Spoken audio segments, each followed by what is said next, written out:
परम पावन श्री वृंदावन धाम की भूमि पर परम पूज्य सदगुरुदेव भगवान द्वाराचार्य जगत गुरु निम्बारकाचार्य श्री मुकुंद देवाचार्य पीठाधीश्वर श्री राधेश्याम शरण देवाचार्य जी महाराज के मार्गदर्शन में विश्व प्रसिद्ध भगवान श्री कृष्ण की नगरी श्री धाम वृंदावन परिक्रमा मार्ग मिथिला कुंज आश्रम में निरंतर 24 घंटे अखंड श्री युगल नाम महामंत्र संकीर्तन 30 वर्षों से चल रहा है और अखंड अहर्निश 24 घंटे सदा श्री धाम वृंदावन में मिथिला कुंज में चलता रहेगा। आज विश्व भर में अनेकों मंदिर हैं, किंतु भागवत का कोई मंदिर नहीं है। तब हमारे पूज्य गुरुदेव के भजन संकल्प से ये भाव जागा कि श्री धाम वृंदावन में एक अलौकिक भागवत मंदिर बने, जिसमें वृंदावन आने वाले सभी भक्तगण एक साथ संपूर्ण भागवत श्लोक का दर्शन कर सकें।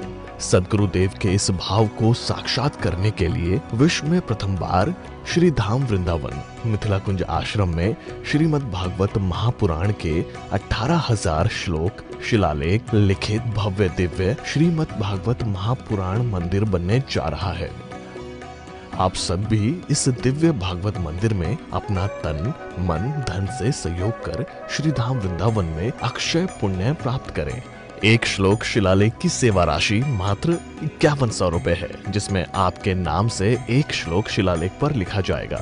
इसी प्रकार से आप 2 श्लोक की दान राशि 11,000 रुपए, 5 श्लोक की दान राशि 25,000 रुपए, 11 श्लोक की दान राशि 51,000 रुपए और 21 श्लोक की राशि है 1,01,000 रुपए देकर अनंत पुण्य के भागी बन सकते हैं।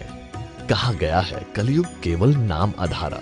हम सब भी श्री धाम वृंदावन में अपने नाम से या अपने पूर्वजों के नाम से या घर में समस्त विघ्न बाधाओं को दूर करने के लिए श्री धाम वृंदावन में अखंड संकीर्तन कराने का अलौकिक पुण्य प्राप्त कर सकते हैं। साथ ही आपके द्वारा प्रदान किया गया सेवा राशि से हरि नाम संकीर्तन के साथ साथ संतों का भोजन एवं गौ माता के लिए गौग्रास समर्पित किया जाएगा।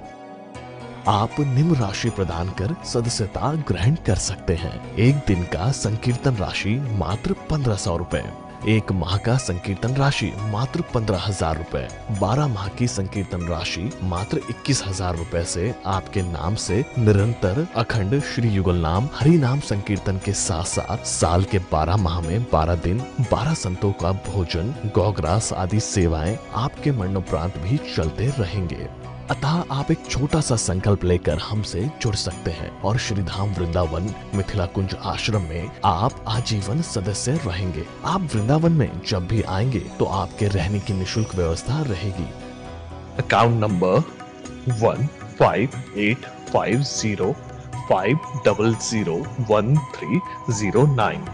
अकाउंट होल्डर नाम Mithila Kunj trust, RTGS, NEFT, IFSC code ICIC 00010017, branch Vrindavan.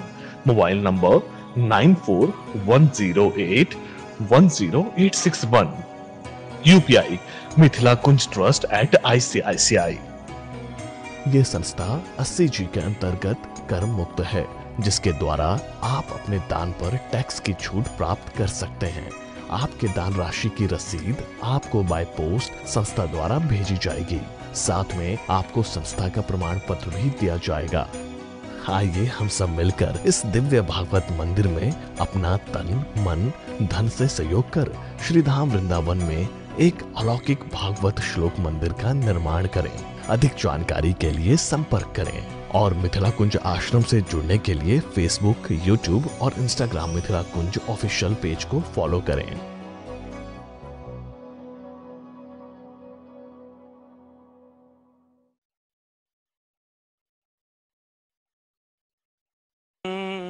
प्रसन्नं ज्ञानस्वरूपं निजभावयुक्तं योगेन्द्रमीड्यं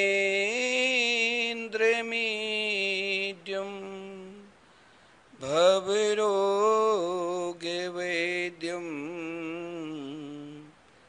श्रीमद्गुरुं नित्यं भक्तिमहं स्मरामि हार्दध्वान्तनिरासे वासरे मनिरे विज्ञाने वारानिधि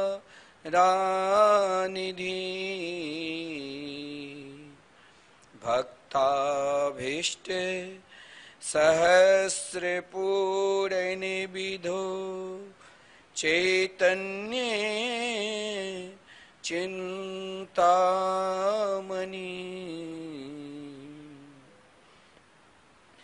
सद्भृङ्गे प्रसिते विष्णुभक्तिनलिनी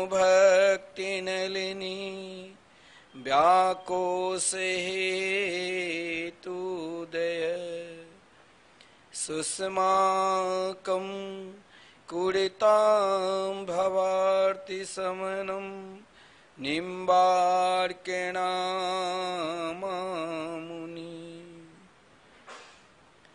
राधां कृष्ण स्वरूपां वै कृष्णं राधा स्वरूपिणं कलात्मानं निकुञ्जस्थं गुरुरूपं सदा भजे वाञ्छा कल्पतरुभ्यश्च कृपा सिन्धुभ्यः एव च पतितानां पावनेभ्यो वैष्णवेभ्यो नमो नमः। गोविंद जय जय गोपाल जय जय गोविंद जय जय गोपाल जय जय गोविंद जय जय श्री राधा रमण हरि गोविंद जय जय श्री वृंदावन बिहारी लाल की जय श्री सद्गुरुदेव भगवान की जय श्रीमद्भागवत महापुराण की जय श्री सुखदेव जी महाराज की जय श्री शंकर भगवान की जय श्री हनुमान जी महाराज की जय जय जय श्री राधे जय जय श्री राधे। आनंद कंद स्वरूप ब्रज पुरंदर नंदन वैदिक प्रतिपाद्य श्री राधा प्रियकांत श्री श्याम सुंदर के वांगमयी प्रतिमूर्ति श्रीमद् भागवत महापुराण जो हम सब कार्तिक मास के पावन शुभ अवसर पर मासिक कथा मृत का रसास्वादन कर रहे हैं। सभी श्रोतागण जो श्री धाम वृंदावन में मिथिला कुंज सत्संग भूमि में विराजमान होकर कथा मृत का रसास्वादन कर रहे हैं या सरनम टीवी के माध्यम से मिथिला कुंज यूट्यूब चैनल के माध्यम से अपने घर में बैठकर कथा मृत के रसास्वादन कर रहे हैं।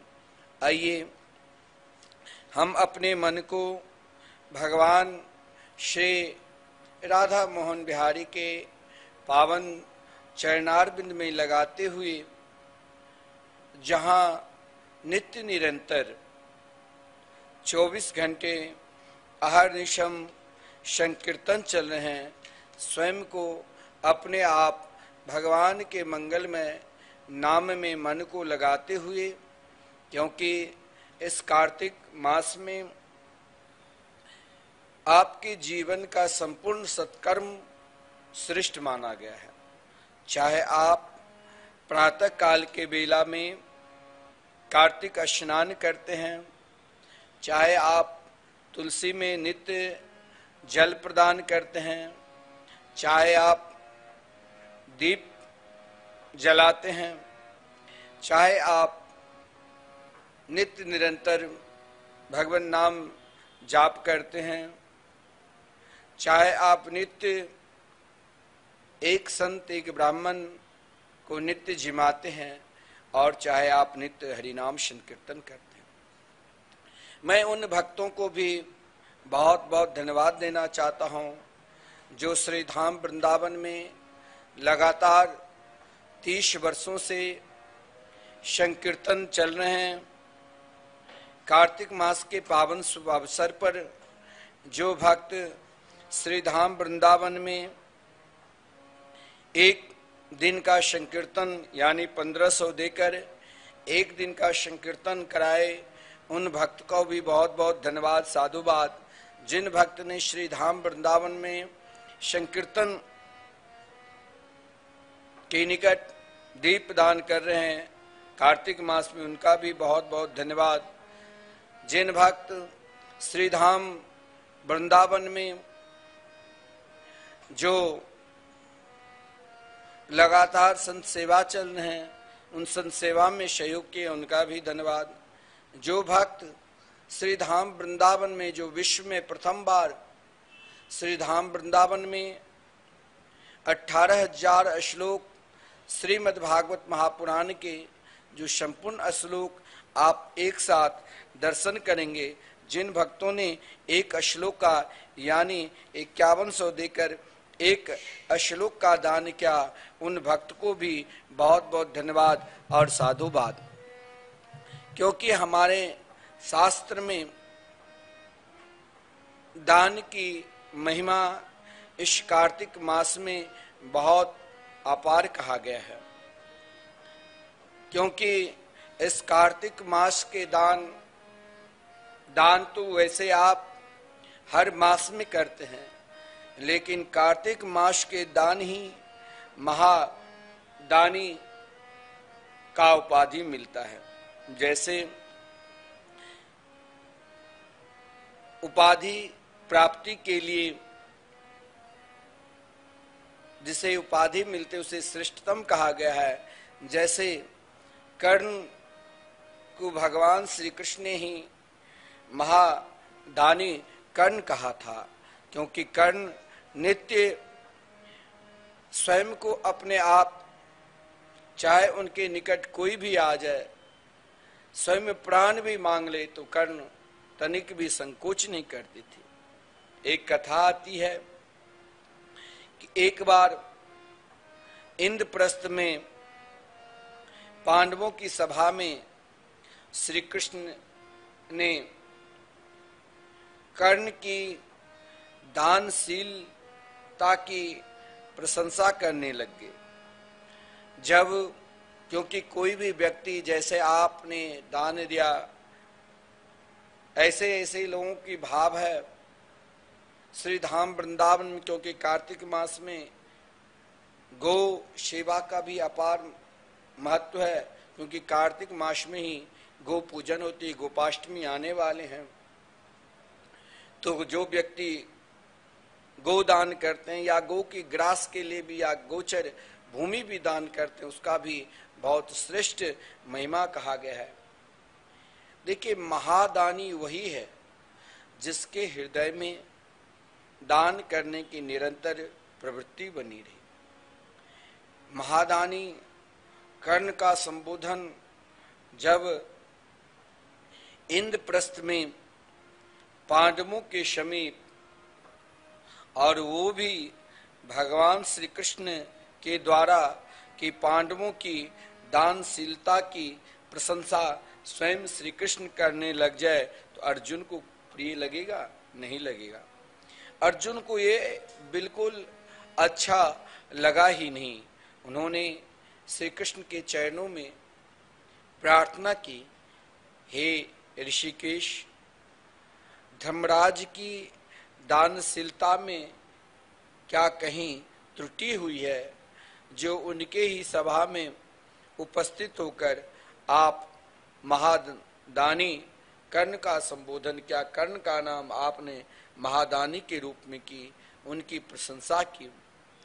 इस तथ्य को भगवान सब कुछ जानते थे कि अर्जुन जरूर प्रश्न करेगा। अब भगवान ने अर्जुन के शंका के समाधान के लिए, क्योंकि भगवान जानते थे इस तथ्य को समझाने के लिए हमें एक दिन न एक दिन कोई लीला जरूर करनी पड़ेगी। कुछ समय के पश्चात अर्जुन को भगवान ने साथ में लेकर स्वयं भगवान श्री कृष्ण कहा, अर्जुन आप भी मेरे साथ ब्राह्मण के रूप धारण करो, और ब्राह्मण के वेश में पांडवों के राज सदन में बनकर आए और बोले, राजन मैं अपने हाथ से बना भोजन करना चाहता हूं। भगवान श्री कृष्ण ने अर्जुन की शंका के निवारण के लिए ही इस प्रकार लीला की, और पांडवों के सभा में आकर कहा, महाराज मुझे भोजन करना है, लेकिन ध्यान देना मैं स्वयं पाकी हूँ, मैं स्वयं अपने हाथ से ही भोजन बनाता हूँ, वो भी भोजन चंदन के लकड़ी से बनाता हूँ, और कोई दूसरा काष्ठ से मैं बनाता ही नहीं। उस समय महाराज चंदन की लकड़ी तो पांडवों के पास था, लेकिन लकड़ी संपूर्ण भिंगा हुआ था, बारिश हो रही थी। युधिष्ठिर ने राजभवन में पता लगाया, परंतु कहीं भी चंदन की सूखा काष्ठ की लकड़ी नहीं मिला। सेवक ने नगर में गए, किंतु संयोग बस किसी के भी पास चंदन के सूखा लकड़ी नहीं मिला। धर्मराज युधिष्ठिर को बहुत दुख हुआ, परंतु कोई उपाय ही नहीं था। उसी भेष में भगवान जो ब्राह्मण के रूप धारण कर पांडवों की सभा में आकर परीक्षा ली अर्जुन की शंका के निवारण के लिए, लेकिन यहाँ धर्मराज जी ने कहा, क्षमा करना ब्राह्मण देव, इस समय मेरे पास ये व्यवस्था नहीं है। भगवान सीधे श्री कृष्ण और अर्जुन की,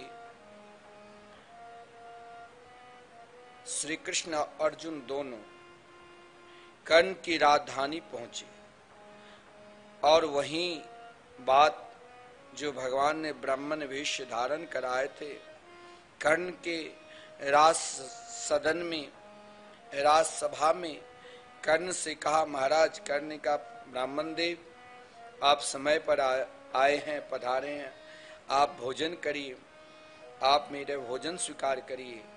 ब्राह्मण देव ने कहा, देखो राजन, मैं भोजन जरूर करूंगा, लेकिन मेरा कुछ नियम है। मैं स्वयं पाकी हूं, और वो भी कोई और लकड़ी से नहीं, चंदन के लकड़ी से ही मैं रसोई बनाकर तैयार करता हूं। कर्ण सेवकों से कहा, नगर में चंदन नाम जहां भी मिले ले आओ। सेवक ने कहा कि कहीं भी चंदन के लकड़ी नहीं है, सब जगह भींगा लकड़ी है। लेकिन कर्ण ने अपने सेवकों से नगर में चंदन न मिलने की बात सुनते ही धनुष चढ़ाया और राज सदन के मूल्यवान श्रेष्ठ अनेक कलाओं से युक्त जो मुख्य द्वार थे, मुख्य द्वार को जिसमें चंदन के लकड़ी थे और स्वयं जिस सिंहासन पर कर्ण बैठता था, जिस पलंग पर कर्ण सोता था, वो पलंग भी चंदन के ही बनी हुई थी। कर्ण ने संपूर्ण पलंग को, सिंहासन को, द्वार को, स्वयं सैनिक को आदेश दिया कि अतिथि भूखे न जाए। चंदन की लकड़ी की व्यवस्था हो गई। अपने सिंहासन को कुल्हाड़ी से, अपने मुख्य दरवाजा को कुल्हाड़ी से काट कर व्यवस्था करवा दिया, क्योंकि कर्ण के अंदर एक क्षण में देर भी नहीं की और कर्ण ने तुरंत महाराज व्यवस्था कर दिया। क्योंकि अतिथि प्रेम के भूखे गोपाल कैसे अपने प्रभु को छोड़ देते। वहां से भगवान तृप्त होकर जब बाहर गए, भोजन बनाया और बाहर गए तृप्त होकर, तो अर्जुन से कहा कि अर्जुन, मैंने जो महादानी कर्ण की उपाधि दिया, कर्ण की विशेषता देख लिया। हे पार्थ, तुम्हारे राज सदन में भी द्वार, सिंहासन, पलंग चंदन के ही तो था, लेकिन धर्मराज उस चंदन को देने में सुचाए और दो टुक शब्द में कहा कि मेरे पास, प्रभु क्षमा करना ब्रह्मदेव, मेरे पास इस समय चंदन की लकड़ी नहीं है। कृपणता की, दान में कभी कृपणता नहीं करना चाहिए, किंतु दान धर्म में सर्वश्रेष्ठ महादानी कर्ण की विशेषता आपने देख लिया। इसीलिए मैंने कर्ण को महादानी कहा। जीवन में इस कार्तिक मास में और अपने संपूर्ण जीवन में एक महाराज संकल्प हम सबको रखना चाहिए कि अधिक से अधिक दान करना चाहिए। वैसे भी हमारे शास्त्र में कहा गया है दान की महिमा, दशांश दान तो करना ही चाहिए। तो मैं उन भक्तों को बहुत बहुत श्री धाम वृंदावन से धन्यवाद देता हूँ कि श्री धाम वृंदावन में जो लगातार 30 वर्षों से संकीर्तन चल रहे हैं, इन संकीर्तन में अपने पूर्वजों के नाम से, अपने बच्चों के नाम से, स्वयं अपने नामों से जो संकीर्तन करा रहे हैं, अखंड 24 घंटे, एक दिन का संकीर्तन का कोई अधिक नहीं है, मात्र 1500 है। लेकिन हमें भी भगवान के निकट श्रेष्ठ दानवीर के उपाधि प्राप्त करना है और भगवान की नजर में, वैसे तो जीव मात्र भगवान की नजर में है, लेकिन जैसे कुछ विशेष व्यक्ति होता है जिसके ऊपर सब नजर रखते हैं, उसी प्रकार भगवान जो दान करते हैं, परोपकार करते हैं, उनके ऊपर विशेष नजर रखते हैं। आइए हम सब भागवत में प्रवेश करते हैं। कल की कथा के प्रसंग में हमने सुना श्रीमद् भागवत महापुराण के महात्म की कथा में,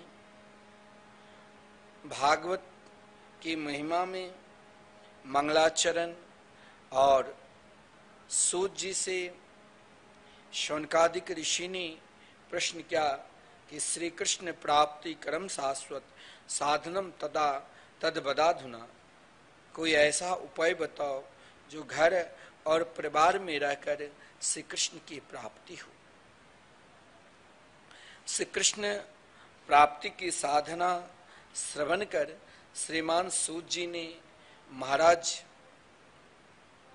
शौनक जी को अनेक प्रकार की कामना, अनेक प्रकार की उपासना के विषय में बताया, लेकिन जिसके हृदय में एकमात्र श्री कृष्ण की प्राप्ति की जिज्ञासा हो जाए, श्री कृष्ण प्राप्ति की कामना हो जाए, फिर उसे दुनिया में कुछ चाहिए ही नहीं। उसे चाहिए तो केवल मेरे गोविंद, मेरे गोपाल। और क्योंकि सज्जनों ध्यान देना, ये शरीर आपके लिए बहुत प्रिय है, सबके लिए प्रिय है, लेकिन ये शरीर क्षण भंगुर है। और इस शरीर से हमें संसार के भी संपूर्ण कार्य करना है, और इसी शरीर से हमें भगवान को भी प्राप्त करना है। और इस शरीर की गिनती कहां तक है? तो श्रीमद् भागवत महापुराण में कहा गया है, कालव्याल मुखग्रास त्रासनास हे तेवे श्रीमद् भागवतम शास्त्रम कलो किरेन भाषितम। यह शरीर जो क्षण भंगुर है, जन्म से ही क्षण भंगुर है। हमने जब जन्म लिया तो मेरे साथ मृत्यु भी साथ में जन्म लिया, काल भी साथ में जन्म लिया। यानी हम उस काल रूपी अजगर के ग्रास बने हुए हैं। और ये ग्रास सुरक्षित कब तक है? ये ग्रास कब तक सुरक्षित है? हम लोग कब तक सुरक्षित है? जब काल अपना मुख नहीं बंद कर लेता है। काल जिस समय, जिस क्षण, आप कह नहीं सकते हो। अभी आप कथा श्रवण कर रहे हो और कथा से निकलोगे, कब श्वास रुक जाए कोई बता सकता है? लेकिन वो बता सकता है। मरता कौन नहीं, आपको पता है ना? मरता कौन नहीं, सदा अमर कौन रहते हैं? जो स्वयं को अपने आप में नहीं है, स्वयं को अपने आप में, यानी इस देहाभिमान को त्याग कर स्वयं को अपने आप भगवान के हो चुके हैं कि मैं भगवान का हूं और भगवान हमारे हैं। वो कभी मरते नहीं। महाराज, क्या वेद व्यास जी, क्या श्री तुलसीदास जी, क्या श्री कबीरदास जी, क्या श्री सूरदास जी, क्या श्री रंती देव जी, क्या मीराबाई, क्या करमिती बाई, क्या कबीरदास जी, क्या रैदास जी, ये सब कभी मरे नहीं। शरीर जन्म लेता है, शरीर मरता है। जो भगवान के हो चुके हैं, जिसने अपने जीवन में स्पष्ट कहा गया है श्रीमद् भागवत महापुराण के महात्म्य, अगर आप स्वयं को जीना चाहते हो तो ऐसे जियो कि मैं भगवान के हूं और भगवान हमारे हैं। और इसके लिए जीना है तो क्या है? श्रीमद् भागवतम शास्त्र। हम लोगों को क्या है? एक क्षण में बहाना बाजी, एक क्षण में हम दूसरे के ऊपर दोषारोपण कि मैं भगवान अपने इष्ट की पूजन कैसे करूं, किस देवता की पूजन करूं और किस देवता की पूजन नहीं करूं, क्योंकि मेरे जीवन में अभी तक सद्गुरु मिले नहीं। और हमारे शास्त्र में कहा गया है, बिना सद्गुरु का ये जीवन जो है कैसा है? जैसे जिलेबी बनाते हुए दिखा, बिना चाशनी, उसमें मीठा नहीं दिया जाए, चाशनी की घोल नहीं दिया जाए तो जिलेबी खाओगे तो जीवा काट दे। वैसे बिना सद्गुरु का जीवन है, लेकिन सद्गुरु अभी तक हमारे जीवन में मिला ही नहीं। कहां सद्गुरु को ढूंढूं, कहां महापुरुष मिलेंगे? बोले महापुरुष ने तुम्हारे लिए सद्गुरु ढूंढ दिए हैं, केवल तुम्हारी निष्ठा होनी चाहिए। बोले कौन सी निष्ठा? तो श्रीमद् भागवतम शास्त्रम। सद्गुरु मिल चुके हैं तो मंत्र भी जरूरी है। तो सद्गुरु के रूप में कौन है? आदरणीय श्रीमान सुखदेव जी महाराज, जिसने हमें गुरु मंत्र क्या दिया है? श्रीमद् भागवत महापुराण के श्लोक। जिन श्रीमद् भागवत के एक श्लोक में संपूर्ण धर्मशास्त्र, संपूर्ण दर्शन शास्त्र, संपूर्ण शास्त्र विद्यमान है, क्योंकि श्रीमद् भागवत महापुराण साक्षात नाम पुराण है। इसीलिए तो मैं आपसे कहता हूं कि आप जो विश्व में प्रथम बार श्री धाम वृंदावन में जो भागवत मंदिर बनने जा रहे हैं, आप जरूर इसमें गोता लगा लीजिए और एक श्लोक, जो 18,000 श्लोक में एक श्लोक को कम से कम दान करिए। कोई ज्यादा ही नहीं है, आपके नाम से एक श्लोक पत्थर पर लगा रहेगा और मात्र 5101 श्लोक। क्योंकि सदगुरु के रूप में आपको अगर सदगुरु नहीं मिले तो श्रीमद् भागवतम शास्त्रम कलो किरेन भाषितम, इस कलयुग में सदगुरु कौन है? तो भगवान सुखदेव जी। और मंत्र क्या है? तो भागवत के मंत्र। आप भागवत के निरंतर एक मंत्र, एक श्लोक का भी नित्य गान करते हैं तो आपको वही एक श्लोक श्री कृष्ण से मिला दें और ये तभी प्राप्ति होगी। धर्म में विश्वास, सत्कर्म में विश्वास आप चाहोगे कि तुरंत हो जाएगा, ये नितांत असंभव है। मैं तो आपको प्राय रोज कहता हूं कि आप भी कार्तिक मास के पावन सब शुभ अवसर पर श्री धाम वृंदावन में संकीर्तन कराइए। तो क्या आपके अंदर विश्वास होता है? विश्वास कैसे होगा और परमात्मा के प्रति संबंध कैसे जुड़ेंगे? और परमात्मा में समर्पित कब होता है? जब कहा गया है श्रीमद् भागवत महापुराण में, जन्मांतरे भवेत पुण्यम तदा भागवतम लभेत। देखिए, जो कम पुण्य वाले होता है ना, उसके क्या पहचान है? उसका पहला पहचान है जो भगवान के प्रसादी पर वो विश्वास करेगा ही नहीं। समझ लेना ये महापापी है।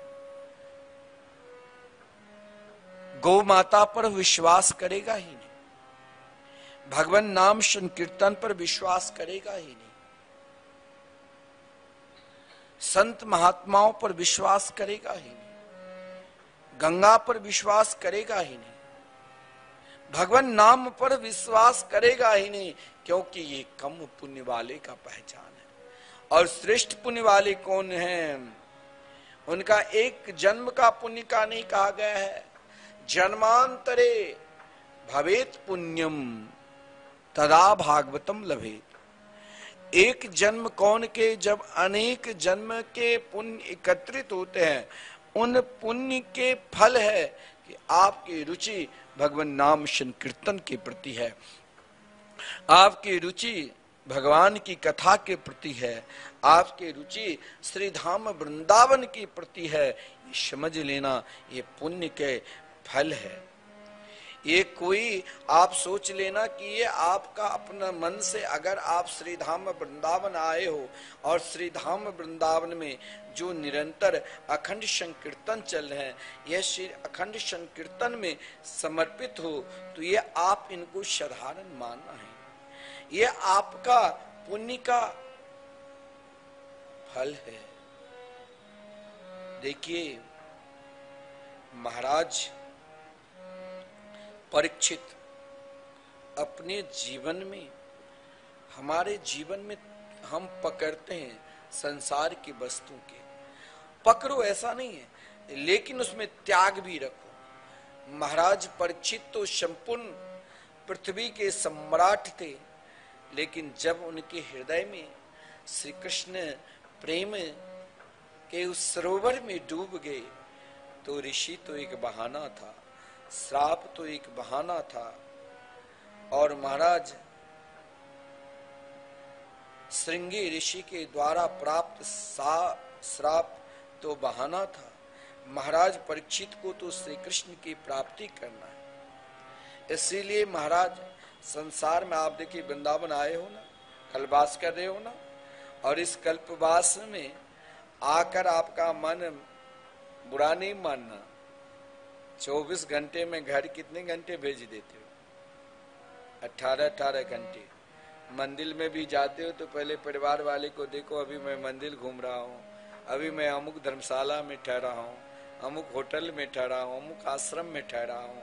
आप घुमाते रहते हो, देखो ये है। दिन रात आपका चिंतन कहाँ? क्योंकि वो सब आपका है। परंतु महाराज परीक्षित ने एक क्षण में संपूर्ण संसारिक कार्य छोड़कर, और ये कार्य आप चाहोगे कि हमें छूट जाए। बोलता तो बहुत लोग कि हम मोह माया से अलग है, लेकिन समझ लेना ये 100% झूठ बोल रहे हैं। जिसके अंदर मोह नहीं है वो ठाकुर से क्या प्रेम करेंगे, जिसके अंदर माया नहीं है वो भगवान की इस लौकिक संसारिक, जिसने इस संसार को बनाया उसे क्या पहचानेंगे। माया और मोह उसे आप भगवान में समर्पित कर दो, और जब आप पूर्ण रूप से समर्पित कर दोगे तब वही माया आपके लिए भजन माधव से मिला देंगे, वही मोह आपको परमात्मा से हो जाएंगे। महाराज परीक्षित ने अपने जीवन में ममता जो संपूर्ण आसक्ति को छोड़कर और अपनी बुद्धि को मतिम कृष्ण, जब आप इस कार्तिक मास के पावन शुभ अवसर पर श्री धाम वृंदावन आए हो, एकमात्र श्री धाम वृंदावन में हरि नाम संकीर्तन महामंत्र का निरंतर संकीर्तन करते रहो, सत्संग करते रहो, बाकी कुछ सोचो ही नहीं। और भगवान ने समर्थ दिया है तो कराओ श्री धाम वृंदावन संकीर्तन। केवल प्राणी मात्र का कल्याण भगवान नाम संकीर्तन में ही। महाराज परीक्षित ने मतिम कृष्ण ने अपने बुद्धि को श्री कृष्ण के चरणार बिंद में लगा दिया। लेकिन अगर आपके जीवन में श्रद्धा नहीं है तो सब कुछ व्यर्थ। इसलिए श्रद्धानो महामना, परम महाभागशाली महाराज परीक्षित पूर्ण रूप से श्रद्धा के साथ भगवान में समर्पित हो चुके थे। इसीलिए तो आदरणीय श्रीमान सुखदेव जी जैसे परम विरक्त महापुरुष, और श्रीमान सुखदेव जी कौन है आप जानते हो? श्रीमान सुखदेव जी साक्षात नंद नंदन ही श्रीमान सुखदेव जी के रूप में महाराज परीक्षित के सदगुरु के रूप में आए। एक बात आप ध्यान देना, आप कहते हो कि सदगुरु कैसे मिले? अगर आपकी निष्ठा भगवान के चरणार बिंद के प्रति पूर्ण रूप में श्रद्धा के साथ समर्पित हो गए हैं, पूर्ण रूप से एकमात्र भगवान के नाम रूप लीला धाम के निरंतर भजन करते रहते हैं, तो सदगुरु के रूप में स्वयं परमात्मा ही आ जाएंगे। महाराज परीक्षित को जब श्राप लगा था ना, तो घबराए नहीं, एकमात्र श्री कृष्ण के मंगलमय नाम का स्मरण करने लगे। नाम के स्मरण के फलस्वरूप क्या हुआ? तो आदरणीय श्रीमान सुखदेव जी सदगुरु के रूप में आए। और यहाँ श्रीमान सुखदेव जी के 3 प्रकार के वर्णन हैं। श्रीमान सुखदेव जी कौन है? तो स्वयं नंद नंदन ही जब अश्वत्थामा के द्वारा उत्तरा के गर्भ को नष्ट करने की कोशिश की और उत्तरा ने प्रार्थना की, तो भगवान ने उत्तरा के गर्भ में प्रवेश किया, तो परीक्षित के छोटे भाई के रूप में परीक्षित में समा गए थे। भगवान सब में हैं और भगवान का एक नाम उत्तरायण पड़ा, तो सोचा मेरे परम प्रिय परीक्षित के ऊपर कष्ट आया, तो स्वयं नंद नंदन ही शुक भगवान शुक के रूप में श्री सुखदेव जी के रूप में, श्री श्रीमान सुखदेव जी के रूप में साक्षात राधा रानी के करार बिंद पर निवास करने वाले श्री लीला शुक भी श्रीमान सुखदेव जी के रूप में है। कहा गया है, लीला सुकोयम वृषभान जाया पवित्र चंचु प्रिय चुंबनेन एकांतिको नन्य रहस्य पाठी गोलोक प्रसादा सदा निवासी। और लीला शुक के रूप में स्वयं भुवन भास्कर भगवान शंकर ही है, क्योंकि वैष्णवानाम यथा शंभु, भगवान भोलेनाथ संपूर्ण जगत के वैष्णव के कल्याण के लिए भोलेनाथ सतत तैयार रहते हैं।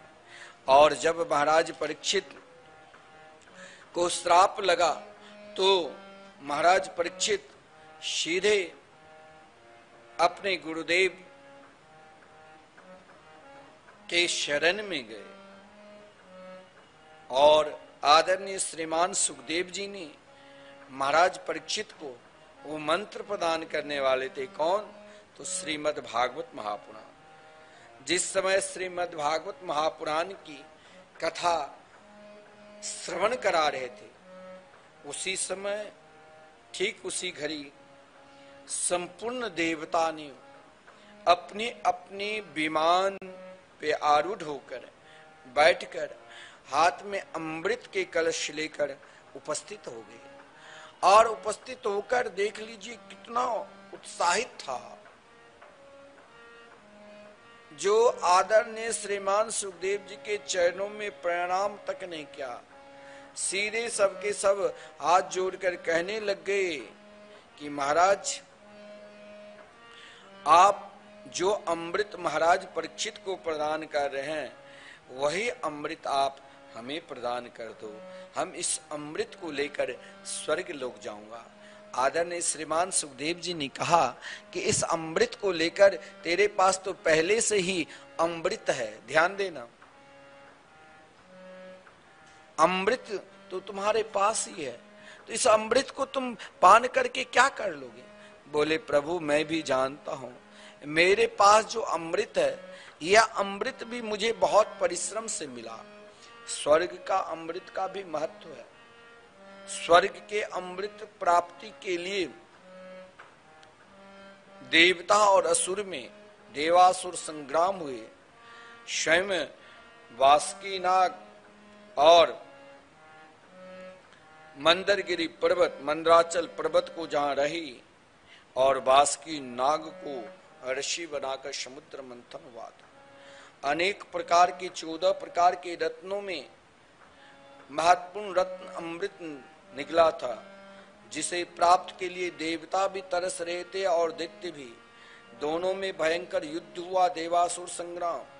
ना जाने कितने लाख शहीद हुए होंगे। और उस अमृत की सुरक्षा, जब देवता को अमृत मिला, तो उस अमृत को सुरक्षा स्वर्ग में आधे से ज्यादा देवगण केवल उन अमृत की सुरक्षा में लगा हुआ था। लेकिन अब आप कहते हो कि भागवत क्या है, भागवत का क्या महत्व है? ये भागवत के महात्म्य ही समझ लेना। जहां स्वर्ग के कम से कम आधे से भी ज्यादा देवगण जिस स्वर्ग के अमृत के सुरक्षा में लगे हुए थे, वही अमृत केवल महाराज परीक्षित अपने जीवन में 3 महत्वपूर्ण काम कर लिया। क्या? जब ही सुना कि मुझे 7वें दिन मरना होगा, तो एकमात्र संपूर्ण ममता को त्यागना। देखिए, मरते दम तक हम अपने तिजोरी नहीं खोलते हैं लौकर। विश्वास नहीं होता है कि मैं किसे दूं। मैं आपको अधिक नहीं कहता हूं कि आप स्वयं अपना कल्याण के लिए श्रीधाम वृंदावन संकीर्तन करो। सामर्थ्य है तो आप जब तक जिंदा है और मरणोपरांत भी आपके नाम से संकीर्तन चलते रहे। 21,000 क्या होता है? और एक दिन का संकीर्तन में कोई अधिक नहीं, मात्र 1500। अब आप ध्यान देना, इस प्रसंग को बड़ा महत्वपूर्ण प्रसंग है। जब स्वर्ग से अमृत आया, तो उन अमृत को देखकर आदरणीय श्रीमान सुखदेव जी महाराज परीक्षित को समझा रहे हैं, इस अमृत को भी साधारण मत समझिए। कम से कम जितने भी देवता है, उसमें से आधे देवतागण उस अमृत की सुरक्षा में लगे हुए थे। लेकिन आज वही अमृत महाराज परीक्षित केवल सदगुरु के शरण में आकर गुरु मंत्र प्रदान यानी श्रीमद् भागवत महापुराण सुनने ही वाले थे, लेकिन देवगण उन अमृत को लेकर उपस्थित हो गए। और इस अमृत को प्राप्त करने के लिए आपको भी 3 चीज का ध्यान रखना होगा। अगर परमात्मा को आप कहते हो भगवान हमें दर्शन क्यों नहीं देता है, हमें भगवान के भजन पूजन पूजा पाठ में मन नहीं लगता है, तो इसके लिए आपको 3 नियम का पालन करना पड़ेगा। पहले ममता जो महाराज परीक्षित ने अपनी संपूर्ण आसक्ति को त्याग कर एकमात्र उस ममता को श्री कृष्ण के चरणार बिंद में अपना संपूर्ण वागडोर छोड़ दिया था। दूसरा भाव है कि मतिम कृष्ण, हमारी जो बुद्धि है वो ना जाने दिन रात्रि क्या क्या हम यहां बैठे हैं और मन कहीं और जगह पहुंच जाता है। हम हैं वृंदावन में और हम पहुंच गए कहां, जहां के रहने वाले हैं दिल्ली, बिहार, मुंबई, जहां इच्छा हम वहां पहुंच जाते हैं। लेकिन अपनी मतिम को, अपनी बुद्धि को भगवान श्री कृष्ण के चरणार बिंद में पूर्ण रूप से समर्पित करो, और ये तब ही होगा। तीसरा भाव यही है। आप कहते हो भगवान के भजन में मन नहीं लगता है, मैं कहता हूं आप ये 3 काम करो। क्या? ममताम जहो, अपनी आसक्ति ममता को दूसरी जगह उतनी मत बांटो, केवल श्री कृष्ण के चरणार बिंदु में समर्पित कर दो। दूसरा मतिम कृष्ण, बुद्धि को एकमात्र भगवान के चरणार बिंदु में समर्पित कर दो। और ये श्रद्धानो महामना, श्रद्धा पूर्ण रूप से रखो कि हमें भगवान मिलेंगे, चाहे आज मिले, चाहे 10 वर्ष के बाद मिले, चाहे 10 जन्म के बाद मिले, जब हम उनके मंगल में संकीर्तन करा रहे हैं। बस ये 3 चीज आपको ध्यान रखना पड़ेगा। यही तीनों चीज आपने ध्यान रख लिया तो जरूर आपको एक दिन श्री कृष्ण के चरणारविंद का दर्शन प्राप्त होगा। तो देवता लोग ने उस अमृत को दिया, लेकिन महाराज परीक्षित ने पूछा, गुरुदेव आपने कहा आपके पास 2 अमृत हैं, इन दोनों अमृत के पान करने से क्या होता है? बोले स्वर्ग के अमृत पान करने से स्वर्ग में आप तब तक निवास करोगे जब तक आपके अंदर पुण्य है। स्वर्ग में आप तब तक ही निवास कर सकते हो जब तक आपके अंदर पुण्य है। पुण्य नष्ट हुआ, स्वर्ग से लौटना पड़ता है, स्वर्ग से आना पड़ता है, वहां आप स्थिर रहकर रह ही नहीं सकते हो। क्योंकि कहा गया है छीने पुण्य मृत्यु लोकम विनश्यति। स्वर्ग के अमृत पान करने से धीरे धीरे स्नेह स्नेह आपके जो पुण्य है, आप स्वर्ग में तब तक रहोगे जब तक पुण्य है, चाहे आप कितने बड़े पुण्यात्मा क्यों नहीं, लौटना पड़ेगा ही। आपने चाहे नाना प्रकार के पुण्य सत्कर्म किए, अनेक प्रकार के दान दिए, इसीलिए मैं कहता हूं कि आप एक दान जरूर करो। वो कौन सा दान है इस कार्तिक मास में? तो हरि नाम संकीर्तन, निरंतर संकीर्तन जो श्रीधाम वृंदावन में चल रहे हैं, श्री राधा मोहन मंदिर मिथिला कुंज में, आप जरूर अपने पितरों के नाम से, अपने पूर्वजों के नाम से, अगर आपके घर में पितर दोष है तो उसके मुक्ति प्राप्त करने के लिए, यदि आपके घर यहाँ काल्प सर्प दोष है आपके कुंडली में, उससे मुक्ति प्राप्ति करने के लिए, आपके बच्चे को महाराज स्मरण शक्ति कम है, पढ़ाई में कार्य में सफलता नहीं मिलती है, बेटा बेटी की शादी नहीं हो रही है, आप स्वयं अपना कल्याण के लिए जरूर संकीर्तन कराओ। क्योंकि स्वर्ग के अमृत पान करने से लौटकर आना पड़ेगा। और भगवान नाम संकीर्तन आपने पान किया, श्रीमद् भागवत महापुराण की रसास्वादन क्या, संकीर्तन क्या, तो लौट कर नहीं आना पड़ेगा। यत् गत्वा न निवर्तन्ते तर धाम परमम मम। क्योंकि हरि कथा की विशेषता है कि हरि कथा जिसने पान किया वो विश्वास के साथ, केवल श्रद्धा के साथ पान करते रहो, एक दिन कन्हैया के दर्शन जरूर मिलेंगे। क्योंकि ब्रजांगनाएं की ये पुकार है, गोपी गीत में वर्णन है, तब कथामृतम तप्त जीवनम कवि भेदितम कल्मषापहम। श्रवण मंगलम श्रीमदाततं भुवि गृह्णन्ति ते भूरिदा जना। जीवन में किसी पर आप विश्वास नहीं करते हो चलेगा, लेकिन अगर आपने 3 पर विश्वास नहीं किया तो नहीं चलेगा। पहला, भगवान की कथा में यदि आपका विश्वास नहीं है तो मान लेना कि इस संसार में मुझसे अधिक अधर्मी पापी कोई नहीं होगा।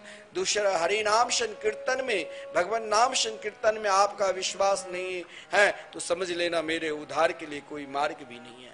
और भगवान के स्मरण में आपका विश्वास नहीं है तो मान लेना कि मैं गया। और इन तीनों में हरि कथा मृत से क्या होता है? पापों का नष्ट करने वाला एकमात्र भगवान की कथा है। स्वर्ग के सुधामृत से पुण्य की प्राप्ति होगी, लेकिन स्वर्ग में आप तब तक ही निवास करोगे जब तक आपके अंदर पुण्य है। इसीलिए निरंतर भगवान की मंगलमयी मधुरमयी कथामृत का रसा स्वादन करते रहो। उन देवताओं को देखकर, क्योंकि उनकी निष्ठा भागवत की कथा के प्रति नहीं था, इसीलिए आदरणीय श्रीमान सुखदेव जी को कहना पड़ा, क्व सुधा क्व कथा लोके क्व काच क्व मणिर्महा। इस पर भी आप ध्यान देना। क्व सुधा क्व कथा लोके क्व काच क्व मणिर्महा। कहाँ एक छोटा सा कांच की टुकड़ा रख लो और कहाँ एक बेस कीमती मणि, क्या दोनों का एक ही भाव होगा? कदापि नहीं। आप संसारिक कार्य बहुत करते हो, मैं मानता हूं, परंतु संसारिक कार्य से ही आप सोचोगे कि हम भगवत प्राप्ति कर ले, नितांत संभव है। क्योंकि भगवत प्राप्ति के एक ही मात्र साधन है, एक ही मात्र उपाय है। क्या? वो भगवान के मंगलमय मधुरमय आनंदमय नाम की शरण लेना ही पड़ेगा। जब तक आप भगवान के मंगलमय नाम की शरण नहीं ले रहे हो, तब तक आप जो भी कार्य करते हो उस कार्य से, उस पुण्य से आप स्वर्ग तक तो प्राप्त कर सकते हो, लेकिन उससे आगे जो दिव्य वृंदावन है धाम अनिष्ट नहीं हो सकते हो, गोलोक धाम अनिष्ट नहीं हो सकते हो और श्रीधाम वृंदावन निष्ठ नहीं हो सकते। क्योंकि ये श्रीधाम वृंदावन की प्राप्ति हो जाए तो समझ लेना आपने बेस कीमती मणि की प्राप्ति कर लिया है। लेकिन ये बेस कीमती मणि उन व्यक्तियों के अंदर विश्वास नहीं होता है। किसे? जिसने कभी संत के वाणी पर विश्वास किया ही नहीं, जिसने कभी भगवान नाम संकीर्तन पर विश्वास किया ही नहीं, जिसने कभी भगवान की कथा पर विश्वास किया ही नहीं, वही तो अभक्त है। और यहां आदरणीय श्रीमान सुखदेव जी को कहना पड़ा, अभक्तां तां सवेज्ञाय नाददो सकथामृतम्। अभक्त प्राणी को भगवान के मंगल में नाम के ऊपर विश्वास नहीं होता। देवता को अभक्त जानकर आदरणीय श्रीमान सुखदेव जी महाराज ने श्रीमद् भागवत महापुराण प्रदान नहीं की। लेकिन एक बात ध्यान देना, अभिमानी ईर्षालु ये आपके पीछे छोड़ेंगे नहीं, तब तक नहीं छोड़ेंगे जब तक या तो जीत अंतिम श्वास तक जीत जाए या हार जाए। देखो दुर्योधन अभिमान का प्रतीक था, अधर्म का प्रतीक था,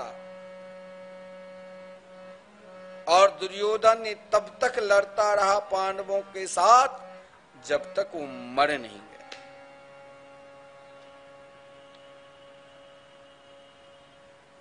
देवता लोग ने सोचा कि ऐसा क्या विशेषता है जिस अमृत के लिए मैंने देवासुर संग्राम तक किया, उन अमृत को आदरणीय श्रीमान सुखदेव जी ने ठुकरा दिए। और श्रीमद् भागवत महापुराण, मैं आपसे इसीलिए कहता हूं, आपने मंदिर बहुत बनाए होंगे, मंदिर में सहयोग भी बहुत किए होंगे, गांव गांव शहर शहर हर जगह आप जहां भी जाओगे आपको मंदिर मिलेगा ही। उसमें उन मंदिर में भगवान के दिव्याति दिव्य रूप माधुर्य मिलेगा ही। लेकिन आपने कहीं श्रीमद् भागवत महापुराण के मंदिर को दर्शन किए हैं? जिस भागवत महापुराण मंदिर में 18,000 श्लोक आप एक साथ शिलालेख पे एक साथ दर्शन करेंगे। जब भी आप कभी श्री धाम वृंदावन आओगे और इस कार्तिक मास में लाखों लोग परिक्रमा लगाते हैं, और आप जब परिक्रमा लगाते हुए अटल वन में प्रवेश करोगे, जहां केवल दृढ़ता और विश्वास का उपदेश भगवान ने ब्रजवासियों को दिया, गोपियों को दिया, उन अटल वन में श्री राधा मोहन मंदिर में, जहां लगातार 30 वर्षों से संकीर्तन चल रहे हैं, और संकीर्तन मंदिर के निकट ही श्रीमद् भागवत महापुराण के मंदिर, जिन मंदिर में आप एक साथ 18,000 श्लोकों का दर्शन करेंगे, तो आप जरूर इन दिव्याति दिव्य मंदिर में एक श्लोक का दान जरूर करो, क्योंकि श्रीमद् भागवत महापुराण क्या है ये आप यहां से पहचान सकते हो। भागवत को पहचानना है तो यहां देखो कि समस्त देवता, आप जिस देवता की उपासना करते हो, उन समस्त देवतागण सीधे ब्रह्मा जी के पास जाकर ब्रह्मा जी से प्रार्थना की, महाराज ये लो मेरा सारा पुण्य। और इतना ही नहीं, आपके पास भी जो भी कुछ है उनको भी आप संपूर्ण सदग्रंथ को एकत्रित कर दो। और श्रीमद् भागवत महापुराण में ऐसी क्या विशेषता है जिस कारण आदरणीय श्रीमान सुखदेव जी ने मेरे अमृत को ठुकरा दिया है। ब्रह्मा जी ने अपने ब्रह्मलोक में एक तराजू पर संपूर्ण देवताओं के पुण्य, वेद, महाभारत, संपूर्ण सदग्रंथ, संपूर्ण तीर्थ व्रत उपासना के फल को एक पल्ला पर रख दिया, और श्रीमद् भागवत महापुराण के फल एक जगह रख दिया, जहां पर संपूर्ण देवताओं के पुण्य का फल, संपूर्ण देवताओं के महाराज आशीर्वाद का फल था, वो तो ज्यों का त्यों ही पल्ला ऊपर उठा। और जहां श्रीमद् भागवत महापुराण विराजमान थे, वहां ब्रह्मा जी को साक्षात श्री राधा कृष्ण के स्वरूप का दर्शन हुआ। वो यथावत विराजमान ही रहे। ब्रह्मा जी ने सोचा मुझसे अपराध हो गया, अब मैं किसे बताऊं कि मैंने तो भगवान की परीक्षा ले ली। ब्रह्मा जी भगवान के मंगलमय नाम का स्मरण करने लग गए। देखिए, जब आप अधिक उलझन में आ जाए ना, थोड़ा मानसिक चिंता होने लग जाए, घबराहट होने लग जाए, बेचैनी आ जाए, तो इन सब के लिए मैं दवा आपको बता रहा हूं। घबराहट की दवा, बेचैनी की दवा, मानसिकता की दवा, जो चिंतातुर दिन रात मानसिकता में डूबे रहते हो, इनकी दवा है। क्योंकि श्रीमद् भागवत महापुराण में लिखा है कि जब जीवन में अधिक विपत्ति आ जाए, चिंता आ जाए, तो भगवान हरि का स्मरण करना चाहिए। हरि स्मरणम सर्व विपत्ति विमुक्षणम। भगवान का जब आप किसी भी उलझन में पड़ जाओ तो उस उलझन में घबराओ नहीं, आप एकमात्र भगवान के मंगलमय नाम की शरण में चले जाओ। नाम भगवान क्या करेंगे?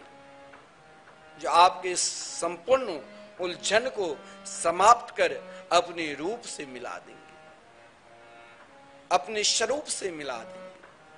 अब ब्रह्मा जी उलझन में पड़ गए कि मैंने तो भागवत जी की परीक्षा ली।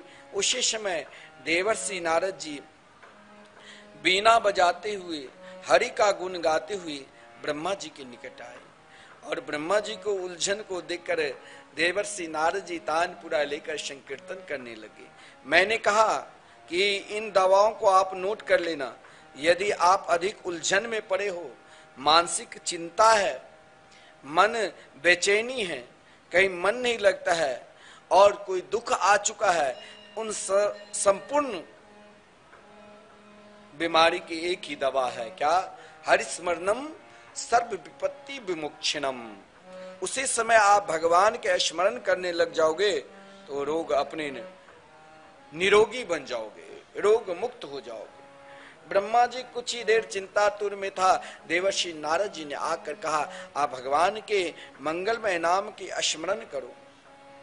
नाम के स्मरण करने मात्र से ही सज्जनों, केवल आप अपने जीवन को भगवान के मंगलमय नाम में लगा दो, आपके संपूर्ण उलझन समाप्त हो जाएगी। ब्रह्मा जी ने 4 बार भागवत की परिक्रमा लगाए और कहा, मैं कभी अपने जीवन में मैंने देख लिया संपूर्ण देवताओं का पूजन का फल, संपूर्ण तीर्थ व्रत की उपासना के फल, संपूर्ण वेद की सार तत्व का फल एक मात्र श्रीमद् भागवत महापुराण के शरणागति स्वीकार करने मात्र से है, क्योंकि भागवत साक्षात नाम पुराण है। भागवत में ऐसा कोई भी श्लोक नहीं है जिनमें भगवान की नाम नहीं है।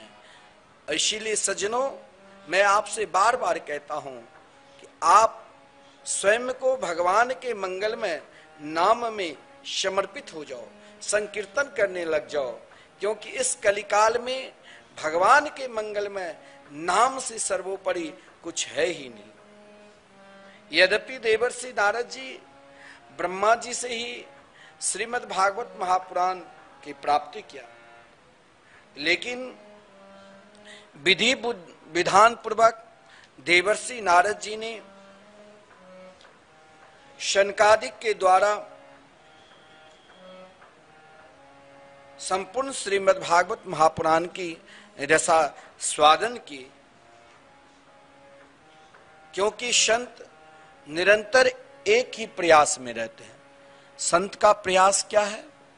मैं भी आपसे कहता हूं ना, श्रीधाम वृंदावन में विश्व में प्रथम बार श्रीमद् भागवत महापुराण के मंदिर बनने जा रहे हैं। आप यदि अपने घर पर भागवत कथा नहीं करा पाते हैं, भागवत के मूल पाठ नहीं करा पाते हैं, तो आप कम से कम श्रीधाम वृंदावन में जरूर एक श्लोक, जो विशाल 18,000 श्लोकात्मक श्रीमद् भागवत महापुराण के मंदिर बनने जा रहे हैं, एक श्लोक का जरूर आप दान करिए। उन श्लोक का व्यय कोई अधिक नहीं है, मात्र आप टीवी स्क्रीन पर देख रहे हैं 51 है। आप अपने आप को भागवत में समर्पित हो जाइए, और भागवत में समर्पित होने से, क्योंकि इस कलयुग में अगर आपने भागवत की सेवा की, भागवत की सेवा से साक्षात आप प्रत्यक्ष श्री कृष्ण की ही सेवा कर रहे हैं, क्योंकि भागवत कोई और चीज नहीं है। तेन बांग मई मूर्ति प्रत्यक्षा वर्तते हरे। भागवत साक्षात श्री कृष्ण के ही स्वरूप है। और संत महात्मा निरंतर प्राणी मात्र भागवत से जुड़े, भगवान से जुड़े, उनके मंगलमय नाम कीर्तन से जुड़े, यही संत का प्रयास रहता है। देवर परम नाम निष्ठ है।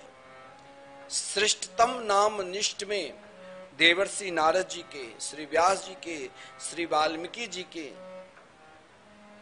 जो बड़े बड़े महापुरुषों के नाम है, उनके अग्रणी देवर्षि नारद जी है। देवर्षि नारद जी क्या कभी उलझन में पड़ सकते हैं? नहीं। हम लोग जो जीव मात्र उलझन में पड़े हुए हैं, उसे सुलझाने के लिए आदरणीय श्रीमान सूत जी वर्णन करते हैं। 2 बार हम सब भगवान के मंगलमय नाम का उच्चारण करें और फिर नाम, क्योंकि बार बार हमें नाम के शरण में लेना पड़ेगा। बोले वृंदावन बिहारी लाल की जय। हमारो धन राधा श्री राधा श्री राधा, हमारो धन राधा श्री राधा श्री राधा, परम धन राधा राधा राधा राधा राधा, परम धन राधा राधा राधा राधा राधा, हमारो धन राधा श्री राधा श्री राधा। श्री वृंदावन बिहारी लाल की जय। देखिए, ध्यान देना, संत के कार्य क्या होता है, संत कौन है, संत का पहचान क्या है, संत कैसे समाज को भगवान से जुड़वाते हैं, किस प्रक्रिया के द्वारा, किस उद्देश्य के द्वारा समाज भगवान से जुड़े, किस अध्यात्म के द्वारा समाज भगवान से जुड़े, ये देखना है तो श्रीमद् भागवत महापुराण देखो और श्रीमद् भागवत महापुराण के रसास्वादन करो, तब आपको पता चलेगा कि देवर्षि नारद जी जैसे भजनानंदी महापुरुष जो एक क्षण के लिए, एक पल के लिए अपना व्यर्थ समय नहीं कमाते थे, जो व्यर्थ समय केवल गप में ही, हंसी मजाक में ही निकाल दिया, वो तो गमा रहे हैं, समय निकलते जा रहा है। देवर्षि नारद जी तो 2 घड़ी से अधिक कहीं ठहरते भी नहीं थे, किसी भी स्थान पर देवर्षि नारद जी 2 घड़ी से अधिक ठहरते ही नहीं थे। लेकिन संत का ठहराव कहाँ होता है? भगवान की कथा में। संत बोलते क्या? भगवान के मंगलमय नाम संकीर्तन। संत चलते कहाँ हैं? भगवान के निज धाम, भगवान के परम पवित्र क्षेत्र में। और ये तीनों देखना है तो देवर्षि नारद जी की चरित्र को आपको रसास्वादन करना पड़ेगा। श्रीमद् भागवत महापुराण की महात्म में, यानी भागवत की महिमा में देवर्षि नारद जी की बहुत बड़ी भूमिका है। आप लोग कहते हैं नारद जी, नारद हो, अरे तुम अज्ञानी सही में। नारद जी तो आपको ज्ञान प्रदान कर देंगे, जो आपके अंदर नाना प्रकार का अज्ञान है, उस अज्ञान को दूर कर एकमात्र श्री कृष्ण के मंगलमय नाम रूप लीला धाम आपको स्थापित कर देंगे। ऐसे महापुरुष देवर्षि नारद जी निकल पड़े कहां? वो भी संत कभी कभी व्याकुल भी हो जाते हैं। संत क्यों व्याकुल होते हैं? कि समाज में इतने बड़े सुलभ भगवान के मंगलमय नाम है और भगवान ने कृपा करके जीवा दिया है नाम लेने की, फिर भी वो हरि नाम संकीर्तन, महामंत्र संकीर्तन नहीं करते हुए दुनिया की बात और दुनिया की निंदा स्तुति में लगे हैं, तो संत वहां दुखी होते हैं। यहाँ देवर्षि नारद जी इतने दुखी थे, जो महाराज मार्ग में शनकादिक मिला तो शनकादिक को पूछना पड़ा कि आज मैंने अपने जीवन, दोनों महात्मा शनकादिक भी एक क्षण के लिए, एक पल के लिए भगवान के मंगलमय नाम से अलग नहीं होते। मात्र शनकादिक 5 वर्ष की छोटी अवस्था लेकर ब्रह्मा जी जब सृष्टि की, उन सृष्टि के विस्तार में सनकादिक आए, लेकिन सनकादिक ने मात्र 5 वर्ष की छोटी अवस्था लेकर निरंतर श्री राधा कृष्ण के मंगलमय नाम का जाप करते रहते। ऐसे नाम जापक ही नाम जापक को पहचान सकते हैं। आज जब शनकादिक ने देवर्षि नारद जी को देखा तो देवर्षि नारद जी को देखकर पूछा, ध्यान देना, बड़ा महत्वपूर्ण ये कथा है। और महाराज स्वयं को इस कार्तिक मास में हमें क्या करना चाहिए और भगवान में कैसे समर्पित होना चाहिए और भगवान में समर्पित होने से क्या फल मिलता है, ये यहां ध्यान देना। शनकादिक जैसे भजनानंदी देवर्षि नारद जी से पूछा, कथम ब्रह्मण दीन मुख कुतः चिंता तुरो भवान त्वरितं गम्यते पुत्र कुतः चागमनं तब।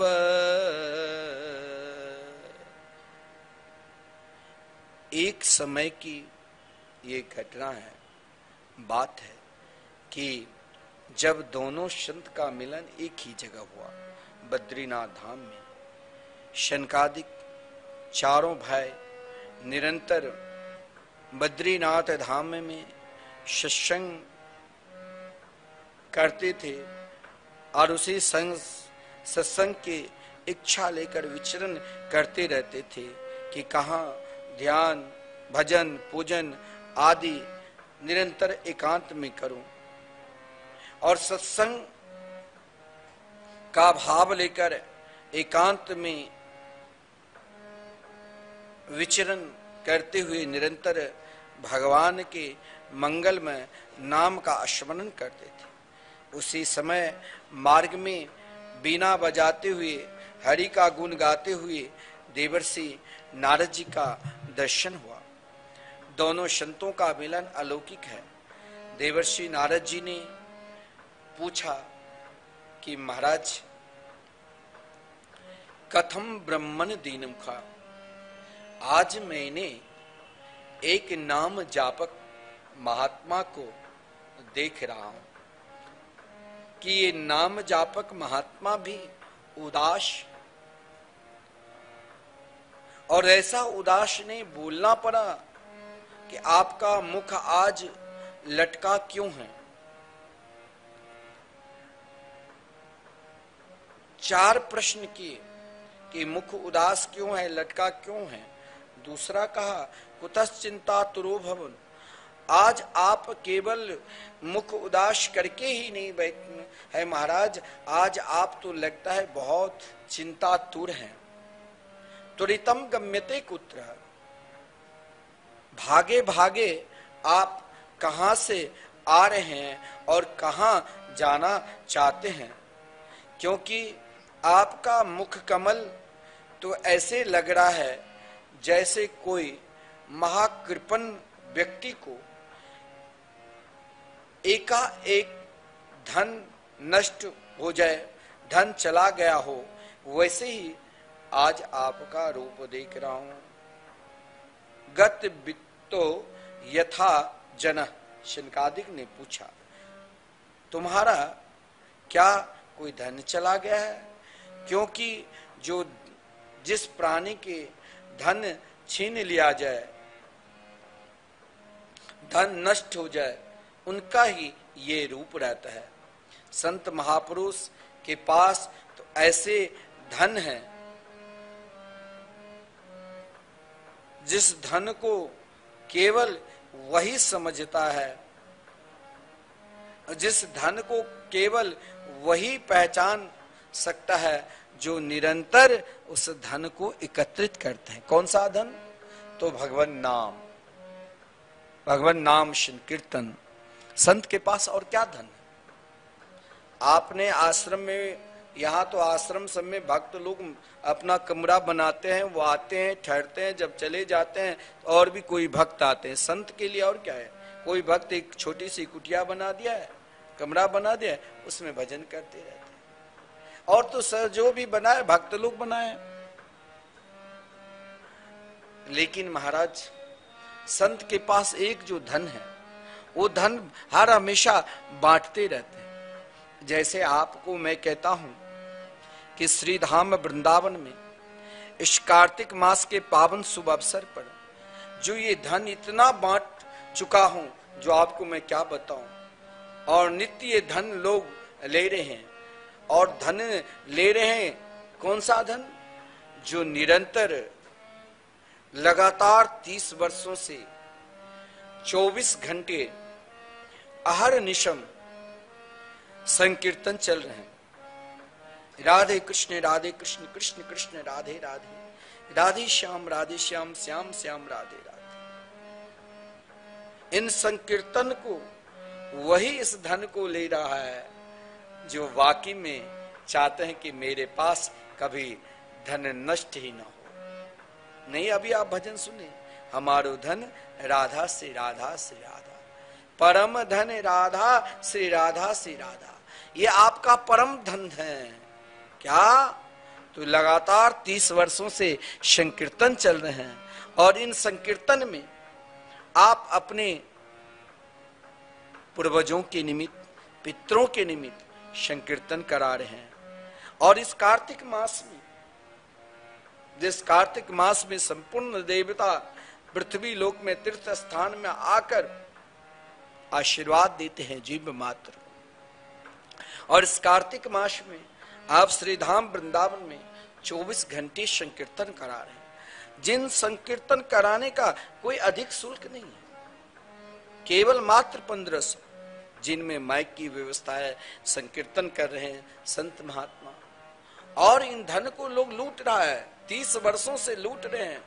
आज आपका दूसरे दिन दूसरे का संकीर्तन चल रहे हैं। और ऐसे भक्त है जिसने अपने नाम से 21,000 समर्पित कर दिया, वो जब तक जिंदा है इस धन को लूट लेता रहेगा। उनके नाम से साल के 12 दिन संकीर्तन और 12 संतों की भोजन, गौ माता की सेवा निरंतर चलता रहेगा, और मरणोपरांत भी उनके नाम से संकीर्तन चलते रहेंगे। इतना ही नहीं, मैं कहता हूं आपको, राहु केतु शनि काल सर्वदोष पितर दोष, इन सब की मुक्ति पाना चाहते हो तो श्री धाम वृंदावन में कराओ संकीर्तन, और 24 घंटे भगवान नाम संकीर्तन में डूबे रहो। क्योंकि स्वयं शनकादिक ने कहा देवर्षि नारद जी को, आप जैसे महात्मा इस प्रकार उदास रहे, खिन्न रहे, ये तो ठीक नहीं। क्योंकि आप जैसे महात्मा जो निरंतर हर पल हर क्षण एकमात्र भगवान के मंगल में, मधुर में, आनंद में, नाम में ही डूबे रहते हैं, फिर आप चिंतातुर उदास कारण तो बताओ। क्योंकि आप तो निरंतर उस धन में मस्त रहते हैं जो भगवान के मंगल में हरि नाम संकीर्तन रूपी जो परम धन है, जिसे संसार में कोई चुराने वाले नहीं है। हमारे गुरुदेव प्राय अपने बहुत सारे शिष्यों को तभी दीक्षा देते हैं जब वो 16 माला जाप करते हैं। और अभी 3 साल पहले एक विशाल यज्ञ हुआ था प्रतीक वृंदावन में, जिस प्रतीक वृंदावन में अभी कार्तिक मास में लगातार 24 घंटे संकीर्तन और अन्नदान भंडारा चलते रहे। आज आपका कोई दिन दूसरे का, लगातार दोनों टाइम कोई भी जाए भोजन उनके लिए फ्री। 500-500 1000 लोग आते हैं, भोजन करते हैं, और वहाँ साक्षात गंगा जी के प्रति कमला जी है, उसके दिव्य दर्शन, उनकी आरती की दर्शन करते हैं। संत के पास और क्या है? संत के पास भगवान नाम रूपी श्रेष्ठ धन है, जिस धन को कोई चुरा नहीं सकता है। देखिए, नाम धन है, इसलिए अपने लिए इस संसार से उस पार जाना है, परमात्मा को प्राप्त करना है, तो नाम धन को बढ़ाओ, नाम धन को रूपी नौका तैयार करो। इस कार्तिक मास में नाम नौका का संकल्प ले लो कि 9,09,09,999 नाम भगवान के जाप करने से एक नाम नौका तैयार होता है। और जो प्राणी नाम नौका तैयार कर लेते हैं, वो सीधे उस नौका पर बैठकर सीधे दिव्य वृंदावन, दिव्य गोलोक धाम, परम धाम को प्राप्त करते हैं।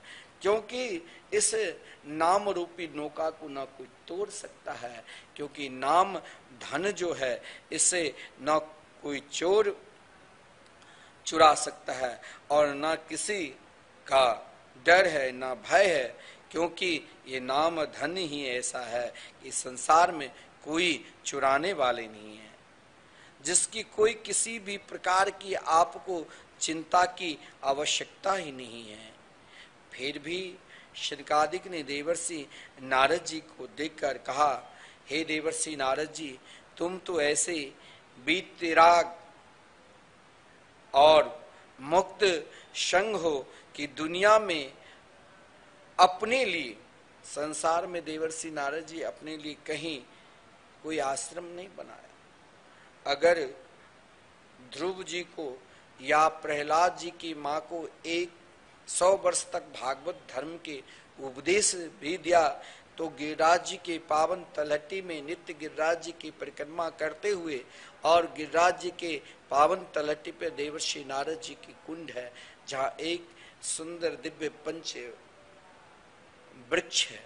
पंच, एक ही वृक्ष में 5 रंग के पत्ते निकले हैं, पंच पल्लव पीपल के वृक्ष, उसके निकट ही 100 वर्ष तक आप जब कभी गिरिराज जी गोवर्धन जाओ तो जरूर देवर्षि नारद जी के कुटिया, जहाँ देवर्षि नारद जी ने बट वृक्ष के नीचे कयादू को 100 वर्ष तक भागवत धर्म का उपदेश दिया।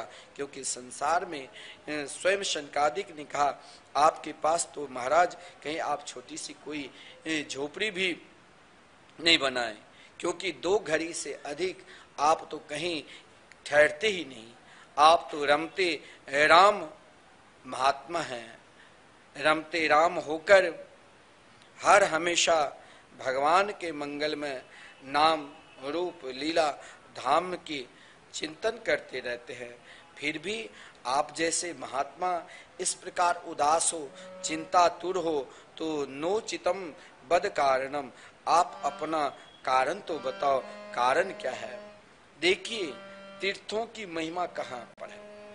आप तीर्थ जाते हैं, कई तीर्थ गए होंगे, प्रयागराज, काशी। देवर्षि नारद जी ने स्वयं कहा, पुष्करम च प्रयागम च काशीम गोदावरीम तथा हरिक्षेत्रे कुरुक्षेत्रम श्रीरंगम सेतुबंधनम। आप तीर्थ स्थान में जाते हो, लेकिन तीर्थ में जाकर अगर आपका चित्त भगवान के मंगल में नाम में समर्पित नहीं है तो सब व्यर्थ है। तीर्थ में जाकर चाहे आप प्रयाग चले जाओ, चाहे आप काशी चले जाओ, चाहे आप गोदावरी चले जाओ, चाहे हरि क्षेत्र कुरुक्षेत्र कहीं भी जाओ, किसी भी तीर्थ में जाओ, लेकिन आप अगर वृंदावन भी आओ तो जब तक आप वृंदावन में श्री राधे राधे नाम नहीं लोगे तब तक तो आप वृंदावन का क्या रस है वो प्राप्त ही नहीं होगा। तीर्थ में जाकर अगर तीर्थ का रस को प्राप्त करना चाहते हो तो उन रसों वैसा की शरण में लेना पड़ेगा, जहाँ रस ही रस है, जहाँ एकमात्र रस ही रस है। और इस रस को प्राप्त करना है एकमात्र भगवान के मंगल में, मधुर में, आनंदमय नाम के शरण में चले जाओ। आप यदि नाम लेते हो ना तो आपके घर भी तीर्थ है। अगर आप संकीर्तन कराते हो ना तो आपके घर परम तीर्थ है। आप गौ माता की सेवा करते हो ना तो आप संपूर्ण देवता की सेवा कर रहे हो। आप गौ माता की गोग्रास दान करते हो ना तो आपने संपूर्ण देवताओं की ग्रास भोग लगा दिए। गोग्रास दान करने से संपूर्ण देवताओं को भोग लगाने का फल होता है। देवर्षि नारद जी से सनकादिक ने पूछा तो देवर्षि नारद जी ने यहाँ तीर्थ के विषय में, तीर्थों की महिमा में कहा कि तीर्थ में शांति, बहुत लोग तीर्थ में आते हैं बोलते हैं यहाँ तो शांति है ही नहीं, इससे बढ़िया घर। क्यों? क्योंकि आपने जो चिंतन घर में किया वही चिंतन तो तीर्थ में भी कर रहे हैं ना। तीर्थ में आकर कहा गया तीर्थ में रहो तो कम से कम तीर्थ में रहकर 21,600 बार जैसे हमें श्वास निकलता है, कम से कम उतने बार तो भगवान के नाम लेना ही पड़ेगा। अगर आप उतने बार भगवान के नाम नहीं लेते हो, मात्र 16 माला में आपको उतने नाम हो जाएंगे। चाहे आप राधे कृष्ण कृष्ण कृष्ण राधे राधे, राधे श्याम श्याम श्याम राधे राधे। चाहे आप हरे कृष्ण कृष्ण कृष्ण हरे हरे, हरे राम राम राम हरे हरे। तीर्थ में आकर यदि आप भगवान के मंगलमय नाम का जाप नहीं करते हो, भगवान की कथा नहीं श्रवण करते हो, भगवान के कीर्तन में सम्मिलित नहीं होते हो, तो तीर्थ में आना आपका व्यर्थ। और उस तीर्थ में जाकर आपको कोई शांति नहीं मिलेगी, आपको अशांति ही अशांति मिलेगी। उन घर को भी, उन गृहस्थ के घर को भी व्यर्थ कहा गया है। देवर्षि नारद जी ने यहाँ किसी को छोड़ा नहीं, कहा गृहस्थों के यहाँ भी जाकर अगर आपके घर में भगवान के मंदिर नहीं है, अगर आप साल में एक दिन भी हरिनाम संकीर्तन नहीं करते हो घर में, या संकीर्तन नहीं कराते हो, इसीलिए मैं आपसे कहता हूं आप घर में भी संकीर्तन करा रहे हो तब भी आप श्रीधाम वृंदावन में संकीर्तन करो। घर में संकीर्तन करने से आपको महाराज 10-20 हजार का व्यय होगा, श्रीधाम वृंदावन में 24 घंटे संकीर्तन कराने से मात्र 1500 में आपका महाराज 24 घंटे संकीर्तन होगा। उन गृहस्थों किसके घर में कलह होता है? जिस घर में भगवान की मंगलमय कथा नहीं होती है, जिस घर में भगवान के मंगलमय महाराज संकीर्तन नहीं होता है, और जो प्राणी भगवान के चिंतन नहीं करते हैं, स्मरण नहीं करते हैं, वहां कलह है। और उस कलह के विषय में तो देवर्षि नारद जी ने तो यहाँ तक कह दिया कि गृहस्थों के घर में भी लगता है अब कलयुग का प्रभाव पूर्ण रूप से आ चुका है। केवल अपने ही पेट भरने में आप लगे हैं, तो अपना पेट तो एक चींटी कुत्ता सब भर लेता है, आप अपना पेट के साथ परोपकार रूपी पेट भी भरो, दूसरों को भी अन्नदान करो, दूसरों को भी महाराज सेवा करो। यहाँ पर देवर्षि नारद जी ने कहा तीर्थ में गया लेकिन वहां भी शांति नहीं, क्योंकि वहां लगता है कलयुग ने अपना प्रभाव पहले से ही तैयार कर रखा था।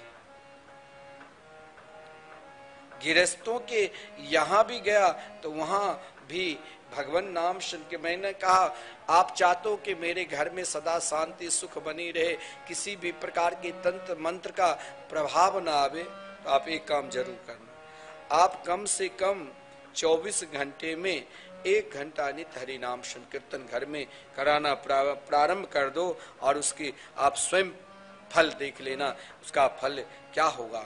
और जिस घर में भगवान के मंगल में नाम संकीर्तन नहीं होगा, उस घर के विषय में क्या कहा गया है? तरुणी प्रभुता गेहे श्याल को बुद्धिदायक, कन्या विकृणो लोभात दंपति नाम च कलकनम। कार्य तो आप करोगे ही, या तो आप भगवान के संकीर्तन करो, या आप भगवान के चिंतन करो, या भगवान की कथा सुनो। यदि ये तीनों कार्य से आप वंचित है तो आपस में पति पत्नी में क्या होगा? कलह। ज्यों ही कलह हुआ, झगड़ा प्रारंभ हुआ, तो क्या होगा? एक दूसरे से अलग होना, घर में सब अशांति होना। और जब आप सब अशांति रहते तो आप कहते हो मेरे ऊपर कोई तंत्र कर दिया। अरे तुम क्यों मानव शरीर प्राप्त कर फिर भी तुम तंत्र से डर रहे हो? कोई तंत्र का प्रभाव तेरे ऊपर नहीं आ सकता है। अगर तुम अपने जीवन में भगवान नाम का सहारा लिया तो कोई तंत्र मंत्र आपके ऊपर प्रभाव आएगा ही नहीं। लेकिन आपको वहां भगवान नाम संकीर्तन पर विश्वास है ही। मैं रोज कहता हूं आप संकीर्तन से जुड़ो, अब भगवान नाम संकीर्तन में समर्पित हो जाओ। लेकिन आप सोचते होंगे रोज क्या बोल रहे हैं। मैं बोलता रहूंगा, एक दिन ना एक दिन मुझे विश्वास है आप संकीर्तन के प्रति जरूर आपका झुकाव होगा, क्योंकि एक संत की प्रतिज्ञा है। देवर्षि नारद जी ने भक्ति के समीप प्रतिज्ञा की थी कि हम जन जन में हरि नाम संकीर्तन कराएंगे, और अब प्रारंभ हो चुका है। पहले पुरानी पद्धति में केवल वृद्ध लोग वैष्णवता की स्वीकार करते थे। आज की पद्धति में चाहे वो बालक हो, चाहे वो युवा हो, युवती हो, वृद्ध हो, वृद्धा हो, सब अब भगवान की ओर आगे बढ़ रहे हैं।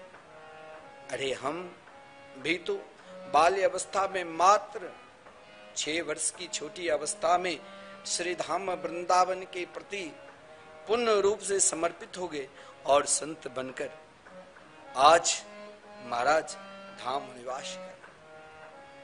केवल आपको बदलना पड़ेगा। क्या? अगर कलह से बचना है तो कलह से बचने के लिए स्वयं भागवत जी में कहा गया है कि कलह से बचना है, कि पति पत्नी में कलह, माता पिता में कलह, लड़के बच्चे से कलह, इनसे बचना है तो एकमात्र आपको बचने के लिए 3 ही साधन हैं। भगवान की कथा, या तो भगवान की कथा सुनो, या संकीर्तन करो, या भगवान के चिंतन करो। और इनसे अगर वंचित है तो आपके घर में नेगेटिव सारा महाराज, आपके घर का जो तरंग है वो महाराज बिल्कुल विपरीत की ओर हो जाए। तरंग घर की विपरीत ना हो। आपके अपने घर और परिवार में अगर घर परिवार में एक व्यक्ति भगवान के नाम के सहारा लिया तो सब बदल सकता है। सबके अंदर जो ग्रह है, नाना प्रकार के चिंतातुर हो चुके हैं, सब बदल। यहां तक कि आश्रित प्रवृत्ति के भी हैं। अगर एक व्यक्ति हरिनाम संकीर्तन महामंत्र का जाप करने लग गए तो उनका जीवन संपूर्ण परिवार को बदल देता। अरे एक ही श्रीमान प्रहलाद जी संपूर्ण असुर लोक को बदल दिया था। किस, कौन सी शक्ति से? तो हरिनाम संकीर्तन से, भगवान नाम संकीर्तन से। हर निरंतर श्री कृष्ण के नाम पर पूर्ण रूप से विश्वास करते हुए जाप करो, कीर्तन करो, आप भी संपूर्ण घर और परिवार को सुधार सकते हैं, घर और परिवार को समर्पित कर सकते हो। केवल भगवान नाम संकीर्तन में समर्पित होना है। अगर आप भगवान के मंगल में नाम से वंचित है, भगवान की कथा से आप वंचित है, तो वहां क्या मिलेगा जानते हो? वहां कलह के सिवा और आपको कुछ मिलेगा ही नहीं। इसीलिए पहचान दिया तीर्थ का, तीर्थ में अशांति तब तक है जब तक आप भगवान की कथा नहीं सुनते हो, भगवान के कीर्तन नहीं करते हो, भगवान के स्मरण नहीं करते हो। घर में अशांति तब तक है क्योंकि स्पष्ट कहा गया है, तरुणी प्रभुता गेहे श्याल को बुद्धि दायक। आप या तो किसी संत महात्मा सत्संगी के शरणागति स्वीकार कर लो और उनमें समर्पित होकर वो आपकी बुद्धि भगवत चिंतन में लगा देंगे। या घर परिवार आजकल महाराज साले को जैसे सर्वोपरि मानता है तो वहां कलह होगा। और आपस में क्या होता है? भगवान नाम से दूर है तो उसका पहचान क्या है? जिस घर में भगवान नाम संकीर्तन हो रहा है वो घर आज भी वृंदावन है। जिस घर में भगवान नाम संकीर्तन से, भगवान की कथा से दूर है, वही घर में निरंतर कलह होता है। पति पत्नी में, बेटा पुत्र, बेटा में, बेटी से, परिवार से। इतना ही नहीं, यहां तक कहा गया है संतों को भी नहीं छोड़े देवर्षि नारद जी। कहा कि आजकल देख लीजिए, एक संत महात्मा की ऐसी परंपरा है, इस परंपरा में बड़े बड़े आसुर प्रवृत्ति के लोग भी संत है, उसको बनना क्या पड़ रहा। बड़े बड़े आजकल देख लो, कोई भी धर्म के, कोई भी जाति का आ जाते हैं, पीले लाल वस्त्र पहन लिया, कहते हैं संत है। नहीं, ऐसा नहीं। इस परंपरा में ये तो गंगा है। जैसे गंगा के जल में नाली के भी जल, गंदगी जल भी मिल जाता तो गंगा कहलाते हैं, वैसे ये धर्म है, संत का धर्म। या आश्रित प्रवृत्ति व्यक्ति भी आ जाता है तो लोग सोचता है संत है। नहीं, यहां देवर्षि नारद जी ने कहा कि उनकी पहचान भी है। संत के आश्रम में आप जाओगे तो आपको 2 कार्य मिलेगा ही। या तो भगवान की मंगलमयी कथा निरंतर नित्य चलता मिलेगा या नित्य हरि नाम संकीर्तन। यहां तो महाराज आजकल पहचान ही नहीं होता है। घर परिवार, लड़के बच्चे, फैक्ट्रियां, व्यापार चल रहा है और स्वयं को महाराज बहुत बड़े महाराज साधु संत का रूप धारण कर लेता, लोग सोचता है बाबा है। और महाराज क्योंकि संत की परंपरा ऐसी रही है, संत में दास भाव रहता है, शरणागति भाव रहता है। संत अपना देह भी भगवान को समर्पित कर देते हैं, लेकिन भोगी तो चाहे कहीं भी चले जाए वो भोग का ही इच्छा प्रकट करेगा, उसको भोग वो पाखंड धर्म को ही बढ़ाएगा। तो कहा गया है ऐसे परंपरा इस कलयुग में बढ़ेगी, लेकिन फिर भी इस परंपरा को रोकने के लिए आज भी आप वृंदावन आओगे तो ऐसे महापुरुष संतों के आश्रम में जाओ जहां नित्य आपको हरि कथा मिलेगी, भगवान की कथा आप नित्य श्रवण करोगे। और इतना ही नहीं, नित्य भगवान नाम संकीर्तन। जैसे आप मिथिला कुंज के प्रांगण में प्रवेश करोगे ना, तो सामने ही आपको श्री राधा मोहन मंदिर के दर्शन हुआ। जो नित्य लगातार 30 वर्षों से अखंड संकीर्तन 24 घंटे भगवान नाम संकीर्तन चल रहे हैं। यहाँ पर रहने से, यहाँ बगल में धर्मशाला है, यहाँ लोग ठहरते हैं, सोचते हैं कि यहाँ इसीलिए ठहरने के लिए आया हूँ। वैष्णव प्रवृत्ति के लोग जो वृंदावन धाम तीर्थ करने के लिए वाकई में आते हैं, उनके लिए ही यहाँ पर है, क्योंकि यहाँ निरंतर दैनिक भगवान की कथा, श्रीमद् भागवत महापुराण की कथा, सत्संग हो, निरंतर हर हमेशा चलते ही रहते हैं। और संकीर्तन तो अखंड है ही। तो बहुत लोग यहाँ, आप जिस स्थान पर संकीर्तन चलते रहे, आप चाहे भजन करो ना करो, लेकिन आपके कान के द्वारा सीधे हृदय में भगवान नाम संकीर्तन प्रवेश करेंगे। इसलिए निरंतर महाराज उस स्थान पे रहो, तीर्थ में, जहां निरंतर भगवान की कथा चले, जहां निरंतर भगवान के संकीर्तन हो। देवर्षि नारद जी ने कहा कि मैंने तीर्थ स्थान को भी देखा, गृहस्थों के घर को भी देखा, संतों के आश्रमों को भी देखा, लेकिन जब मैं श्रीधाम वृंदावन को देखा तो वहां एक अलौकिक मुझे पहचान मिला। शनकादिक ने कहा कि क्या पहचान है? आज भी आप इस प्रकार पहचान आपको कहीं भी किसी भी तीर्थ में चले जाओ, जो पहचान आपको वृंदावन में मिलेंगे वो शायद कहीं नहीं, क्योंकि ये भगवान के साक्षात प्रेम भूमि है। या आदि शक्ति और आह्लादनी शक्ति दोनों का प्रेम मिलन, संपूर्ण शक्ति अगर कहीं है तो एकमात्र श्रीधाम वृंदावन। या एक माँ और संपूर्ण शक्ति प्रेम शक्ति का दान करते हैं, प्रेमानंद की दान करते हैं। यहाँ एक ही आनंद है जो आप किसी भी गली में जाओ तो वहां भी आप चाहोगे कि हम भगवान नाम संकीर्तन ना सुने, तो आपको भगवान नाम संकीर्तन ही सुनाई देगी। कहीं भी किसी भी जगह पर जाओ आप, ब्रज के किसी भी भूमि पर, वहां भगवान के सुंदर दिव्याति दिव्य लीला ही सुनाई देगी, बाकी कुछ नहीं। जहां भी जाओ, जिस ओर जाओ, जिस स्थान पे जाओ, आपको एकमात्र भगवान के मंगल में नाम संकीर्तन ही आपको सुनाई देगी, कथा ही। वृंदावन की कोने कोने में कहीं भी किसी भी गली में जाओ, ऐसे ऐसे महापुरुष भक्त वृंद कथा करते रहते हैं, जिनकी वाणी के हम सब श्रीधाम वृंदावन में लाभ लेते हैं।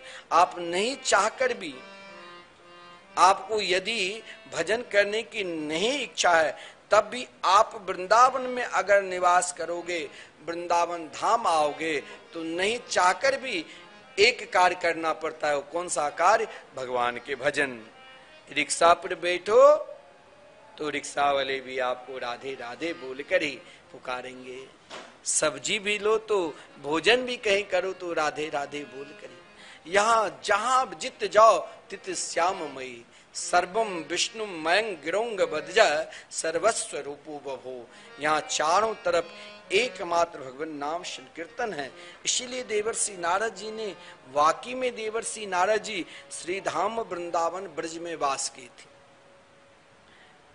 अगर आपको भगवान के संपूर्ण स्वरूपों को प्राप्त करना है तो श्रीधाम वृंदावन में वास हो। यहां भगवान के संपूर्ण स्वरूप की प्राप्ति हो जाएगी। वृंदावन धाम में निरंतर हर श्वास श्वास में प्रिया प्रीतम के मंगलमय नाम ही चलते रहते हैं। नाम को ही सब पुकारते रहते हैं और सब नाम ही गाते हैं। देवर्षि नारद जी भी हरि नाम संकीर्तन करते हुए मंगलमय प्रभु के नाम संकीर्तन का उच्चारण करते हुए जब वृंदावन में प्रवेश किया तो वृंदावन की क्या पहचान है ये मैं बताऊंगा। आइए हम भी 2 मिनट भगवान के नाम संकीर्तन करें। राधे कृष्ण कृष्ण कृष्ण राधे राधे राधे श्याम श्याम श्याम राधे राधे।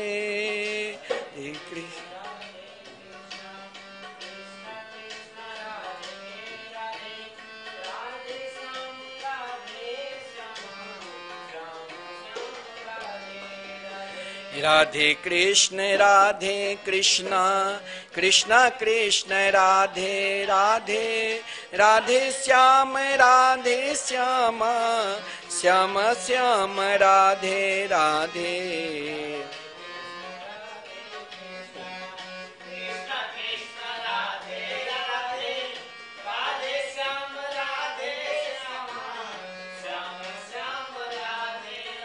श्री वृंदावन बिहारी लाल की जय।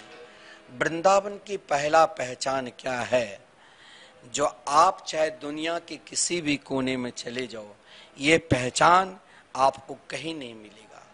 वृंदावन में आज भी भक्ति पुकार रही है। क्या?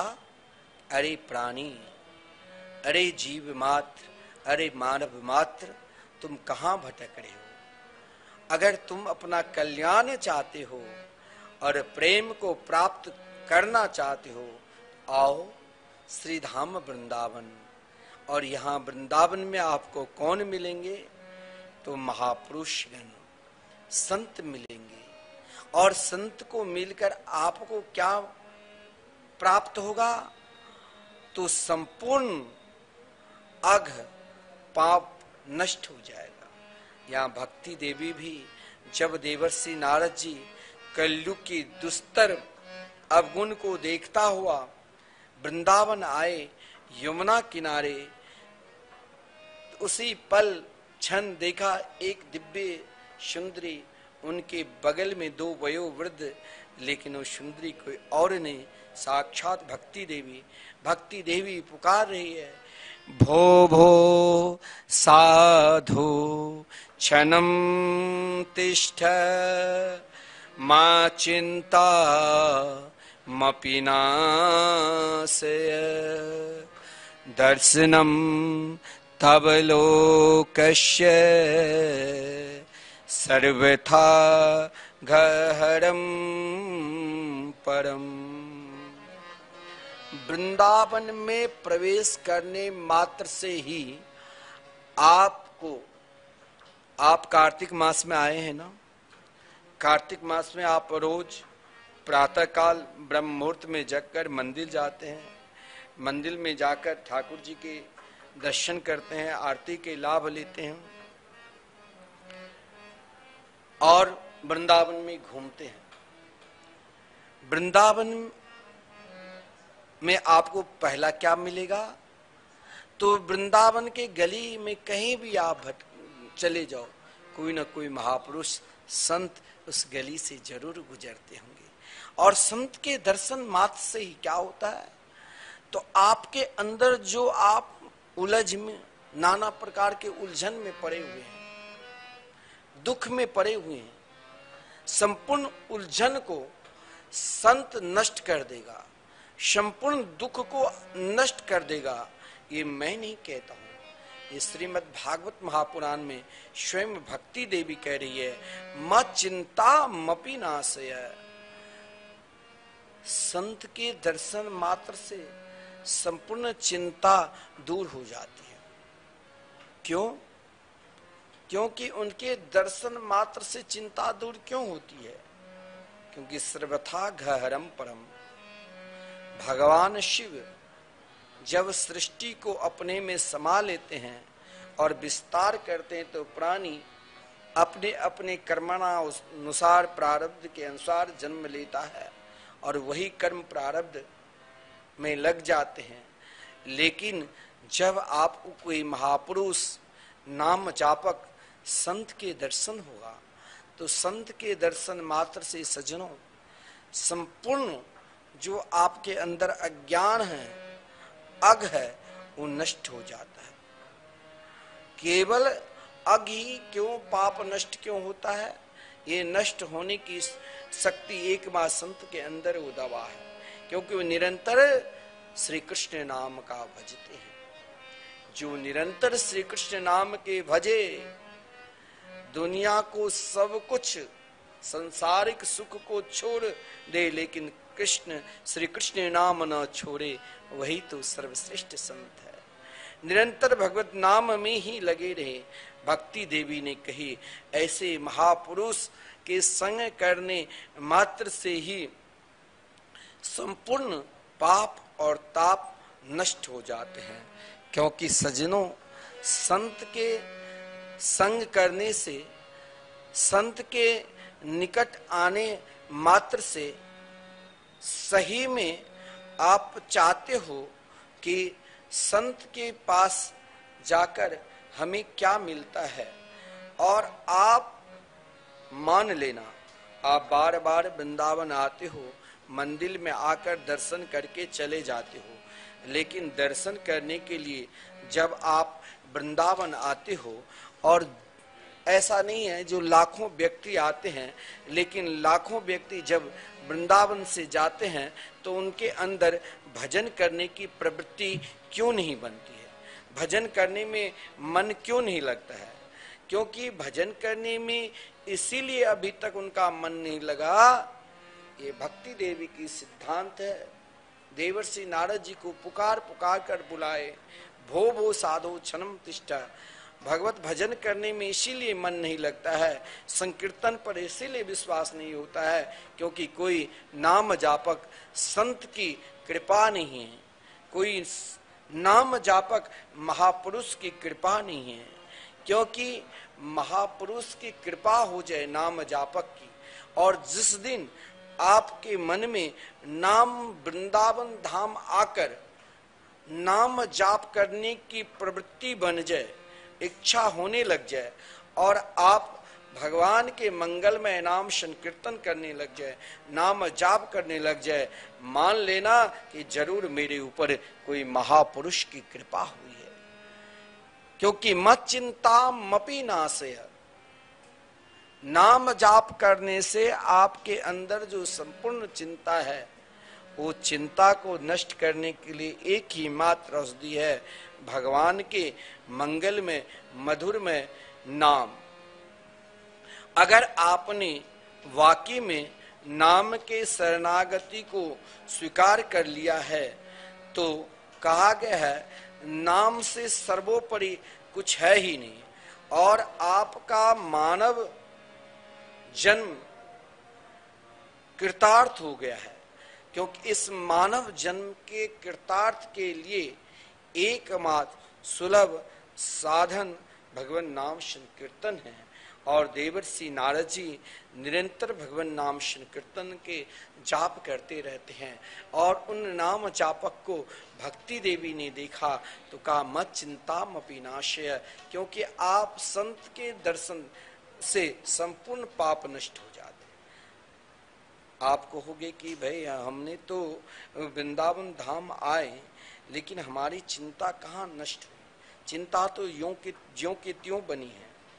अभी तक आपने संत के दर्शन नहीं किया, और इसका पहचान है कि संत दर्शन का पहचान है कि आप वृंदावन आकर वृंदावन में वास कर रहे हो, या वृंदावन में दर्शन करने के लिए आए हो। आपका प्रवृत्ति यदि भगवान नाम जाप करने में लग जाए, संकीर्तन करने में लग जाए, जो यहाँ मैं आपसे रोज कहता हूं कि श्रीधाम वृंदावन में जो लगातार 30 वर्षों से संकीर्तन चल रहे हैं, आप जरूर एक दिन का संकीर्तन इन कार्तिक मास में कराओ, चाहे आप एक माह की संकीर्तन इन कार्तिक मास में कराओ, क्योंकि संकीर्तन मात्र से ही आपके अंदर जो मनसा वाचा कर्मणा पाप है, संपूर्ण पाप को नष्ट करने की शक्ति एकमात्र हरिनाम संकीर्तन में है।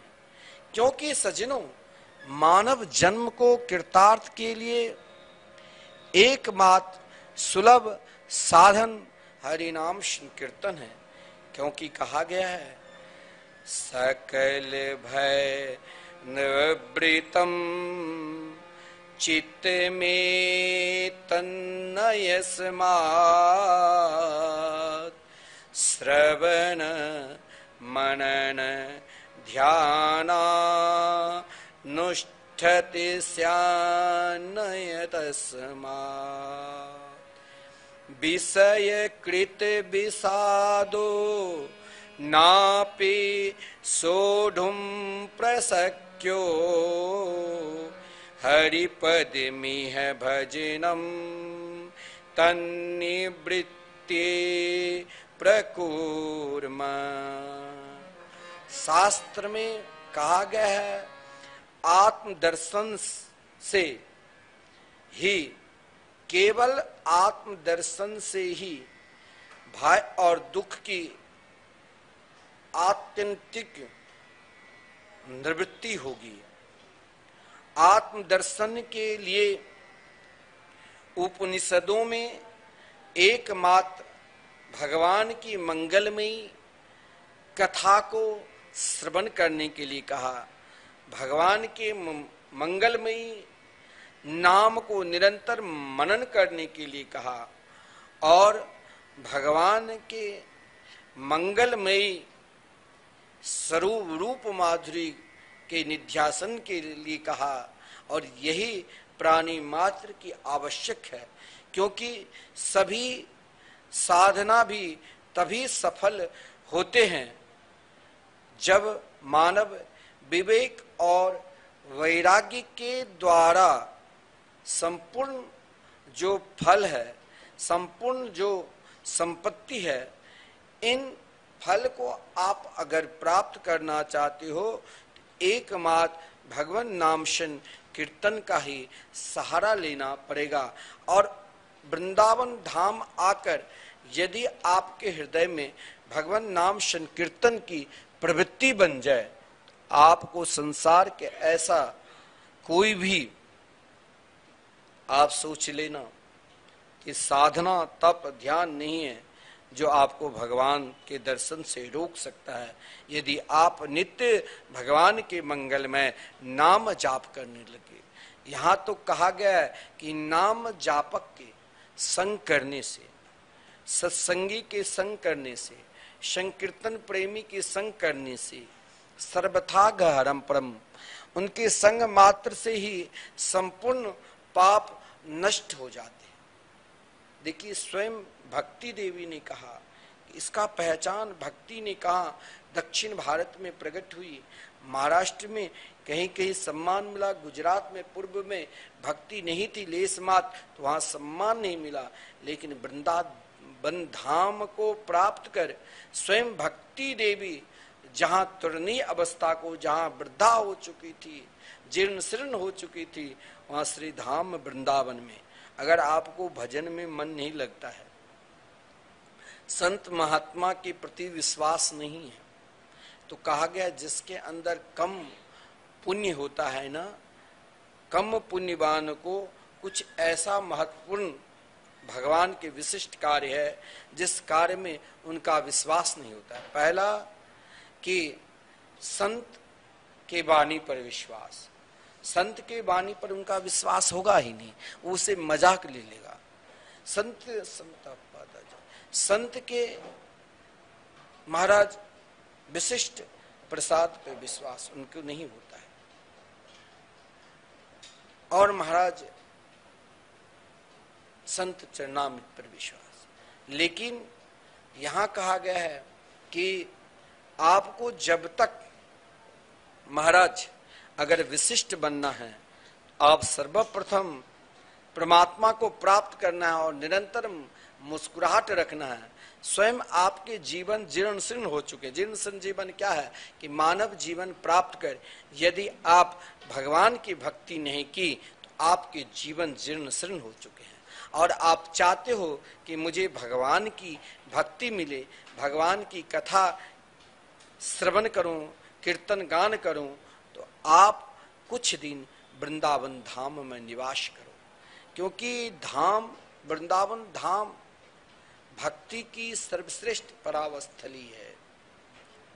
अगर आपको भगवान की पूजा करने में मन नहीं लगता है, आप कुछ दिन वृंदावन धाम में निवास करो। अगर आपको भजन करने में मन नहीं लगता है तो आप जरूर श्री धाम वृंदावन में आओ, और आपके ठहरने के लिए भी वृंदावन में व्यवस्था है। आइए, जहाँ निरंतर 24 घंटे हरिनाम संकीर्तन महामंत्र संकीर्तन निशम चल रहे हैं, वहाँ आपको कीर्तन भी सुनाई देगी और आपके ठहरने के लिए भी बढ़िया सुंदर व्यवस्था है। आप जरूर वृंदावन आइए। अगर आपको भगवान की कथा पर विश्वास नहीं है तो आप जरूर धाम श्री धाम वृंदावन निवास करिए। जब आप वृंदावन धाम में निवास करने लग जाएंगे तो स्वयं भगवान की कथा, भगवान के कीर्तन और भगवान के चिंतन अपने आप होने लग जाएगा। और जब भगवान की कथा, भगवान के चिंतन और कीर्तन में विश्वास हो जाएगा तो आप जो स्वयं भक्ति विहीन हो चुके थे, अब आपकी भक्ति तरुणी हो जाएगी। क्योंकि देवर्षि नारद जी ने कहा, देवी ये तो वृंदावन धाम की प्रभाव है।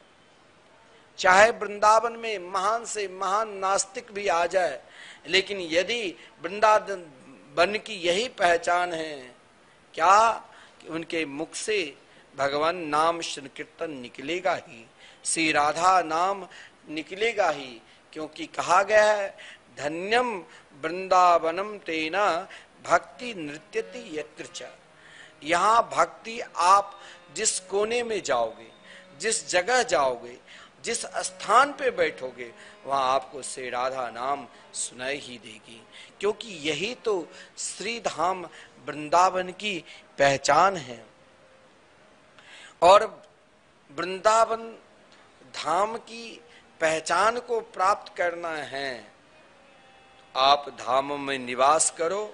और धाम का पहचान है कि आपका मन जिस दिन भगवान की कथा में लग जाए, भगवान के कीर्तन में लग जाए और नाम जाप करने में लग जाए, मान लेना कि मेरे ऊपर धाम की कृपा हो गई। धाम आप केवल भक्ति एक तरुणी नहीं होती है, धाम में तो बड़े बड़े ज्ञान भी तरुण अवस्था को प्राप्त करते हैं और चैन से रहते हैं, और बड़े बड़े वैरागी भी धाम में चैन से रहते हैं। जो जब भक्ति देवी ने देवर्षि नारद जी से प्रार्थना की कि संसार में देखा जाता है कि माता वृद्धा होती है और पुत्र युवक, लेकिन यहाँ तो विपरीत है, बेटा वृद्ध और माता युवती।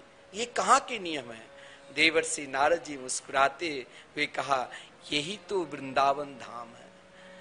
जिस ज्ञान और वैराग जो वृद्ध अवस्था को प्राप्त थे, रोगी हो चुके थे, जो नींद भी नहीं आती थी, बेचैन था, लेकिन वृंदावन धाम में आप अपना ज्ञान का भी बखान नहीं करो। वृंदावन धाम में एक ही ज्ञान को पहचान लोगे ना, तो आपको जरूर एक दिन श्री राधा कृष्ण के दर्शन जरूर प्राप्त होगा। और वो ज्ञान क्या है?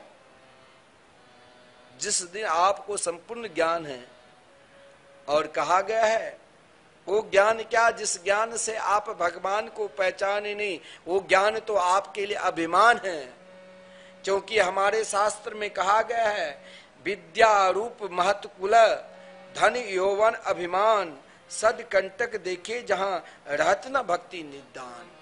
बहुत बड़े विद्वान हैं, विद्या से निपुण हैं, यदि उसके भगवान के मंगलमयी कथा, भगवान के कीर्तन और भगवान के नाम में विश्वास नहीं है तो किस बात की विद्वान? बहुत बड़े ज्ञानी हैं, वो अपने ज्ञान को अनेक वेदांत के द्वारा, उपनिषदों के द्वारा बखान कर रहे हैं, लेकिन उसने आज तक कभी किसी को भगवान नाम की महिमा नहीं श्रवण कराया, तो उसके क्या ज्ञान? ज्ञान तो वही है जिस ज्ञान में स्वयं को अपने आप डूब जाओ। जिस दिन आपके हृदय में भगवान नाम के प्रति निष्ठा हो जाए, मैं आपसे कहता हूं, आप सोचते होंगे कि महाराज श्री रोज क्या बताते कि श्री धाम वृंदावन में जो एक सर्वश्रेष्ठ कल्प चल रहे हैं, क्या जो अखंड संकीर्तन लगातार 30 वर्षों से निरंतर 24 घंटे 1 मिनट के लिए, 1 पल के लिए भी बंद नहीं होता है, आप ये संकीर्तन कराते हैं, एक दिन का कितना महत्वपूर्ण है। मात्र यदि आपने 1500 का व्यय किया तो आपने वो ज्ञान प्राप्त कर लिया जो ज्ञान आपको इहलोक में भी रहेगा और परलोक में। वो ज्ञान क्या है? तो भगवान के मंगलमय नाम। जिस दिन आपके हृदय में भगवान के मंगलमय नाम जाप करने की प्रवृत्ति बन जाए, समझ लेना मुझसे श्रेष्ठ ज्ञानी इस संसार में कोई है ही नहीं। वैराग्य क्या है? वैराग्य तो वही सर्वश्रेष्ठ है जिससे वैराग्य में राग उत्पन्न हो जाए कि एकमात्र भगवान के चरणार बिंद से, फिर वो वैराग्य और ज्ञान चैन से। वृंदावन में सभी को चैन मिलता है।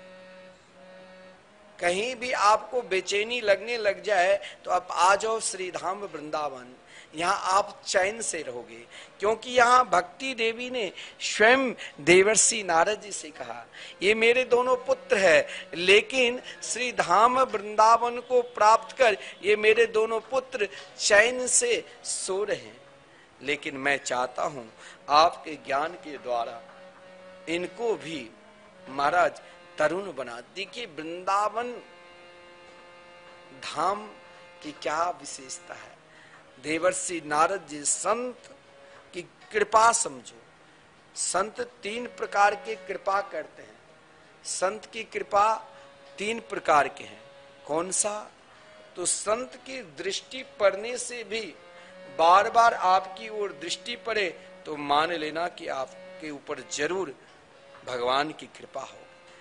देवर्षि नारद जी ने बार बार दृष्टि की, फिर भी अगर ज्ञान वैराग्य नहीं उठे तो देवर्षि नारद जी ने बार बार जागृत कराया, जागृत भगवान नाम संकीर्तन से, फिर भी नहीं जगे तो वेद वेदांत गीता की पाठ बार बार श्रवण कराए कि हे ज्ञान हे वैराग्य अब तो जगो, अब तो जगो। संत अपना प्रयास निरंतर रखते हैं और संत तब तक जगा कर छोड़ेंगे जब आप पूर्ण रूप से तरुण होकर भगवान के दिव्याति दिव्य नाम संकीर्तन नहीं करने लगे। और देवर्षि नारद जी ने अपना प्रयास बहुत क्या, अंत में स्वयं को अपने आप भगवान के प्रयास में छोड़ दिया। तब आकाशवाणी हुई, एतद्धर्थे सुरसे त्वं सत्कर्म समाचरे। देखिए सज्जनों, जीवन में अगर किसी भी प्रकार की व्यथा है, दुख है, तो घबराओ नहीं। जब आपके जीवन में व्यथा चिंता आने लग जाए, दुख आने लग जाए, तो एक काम जरूर कर लेना। क्या? तो श्री कृष्ण चरणाम भोजम स्मरम दुखम गमिष्यति। उस समय आप यदि मानता हो आप भगवान के नित्य पूजा करते हो, मैं मानता हूं कि आप रोज मंदिर जाते हो, लेकिन एक काम जरूर करना, जब आपको कोई विकट विषम परिस्थिति आ जाए, दुख आ जाए, कष्ट आ जाए, चिंता दूर हो जाए, उस समय आप चिंता नहीं करके एकमात्र श्री कृष्ण के चरणार बिंद के चिंतन करने लग जाओ। क्योंकि श्री कृष्ण के चरणार बिंद के चिंतन करने मात्र से ही सज्जनों संपूर्ण दुख नष्ट हो जाएगा। केवल आप निरंतर उनके चिंतन करते रहो। उनके चिंतन करने से इस कार्तिक मास के पावन शुभ अवसर पर एक नियम आप कम से कम कर लो कि हमें एक दिन श्रीधाम वृंदावन में संकीर्तन कराना है, नित्य कम से कम एक संत की सेवा करना है और सामर्थ्य और आ रही है तब तक हमारे बोली वृंदावन बिहारी लाल की। मैं राधे, मैं अभी आता हूँ जी। सखी नंद का वो लाला, नंद का वो लाला मेरे मन को भा गया, मोहे सामरा सलोना पसंद आ गया, मोहे सामरा, मोहे सामरा सलोना पसंद आ गया, मोहे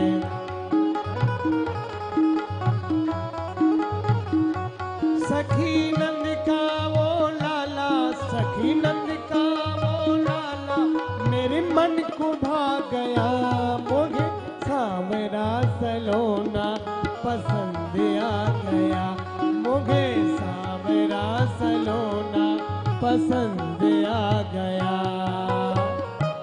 श्री राधे।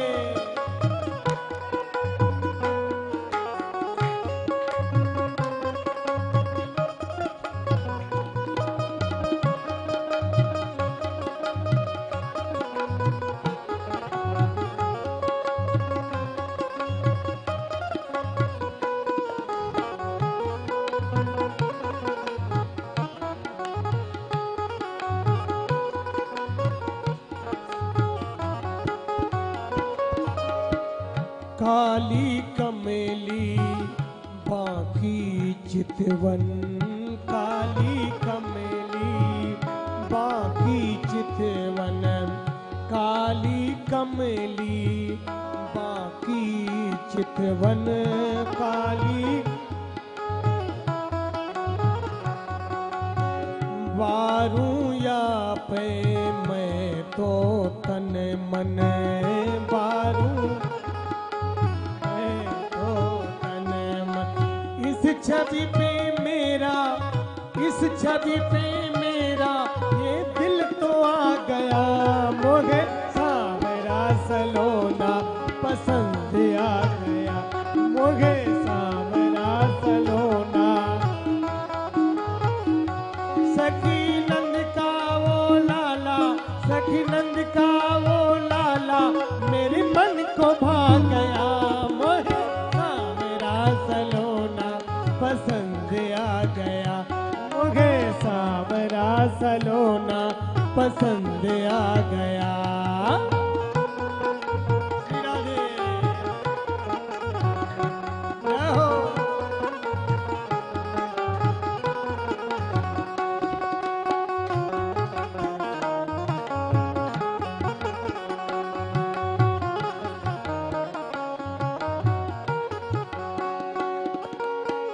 जब कान्हा की बंसी बाजे, जब कान्हा,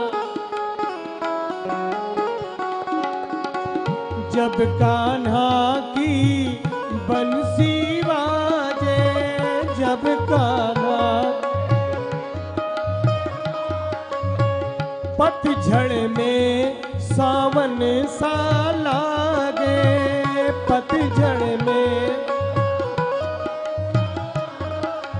मुरली की धुन पे, मुरली की धुन पे हमको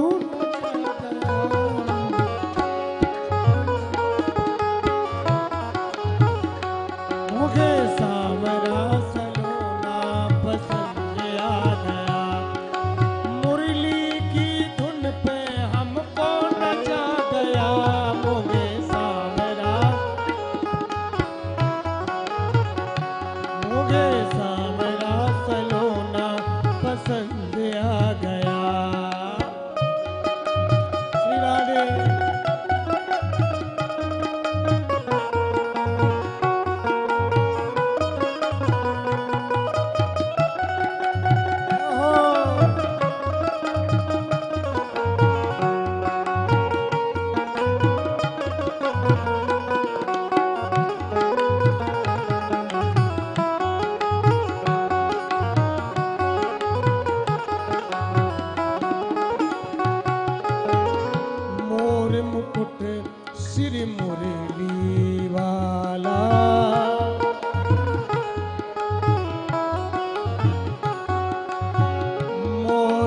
मुकुट श्री मुरली वाला मोर मुकुट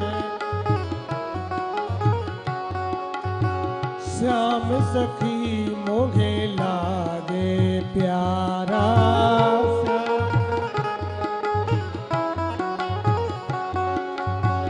श्याम सखी मोघे लागे प्यारा श्याम सखी ब्रज का वो ग्वाला ब्रज का वो ग्वाला चितवन में छा गया मोघे सांवरा सलोना सांवरा सलोना पसंद सखी नंद का वो लाला सखी नंद का वो लाला मेरे मन को भा गया मोघे सांवरा सलोना पसंद आ गया मोघे सांवरा सलोना पसंद आ गया मोघे सांवरा मोघे सांवरा सलोना पसंद आ गया मोघे सांवरा सलोना। सभी लोग गाइए प्रेम से राधे राधे राधे राधे राधे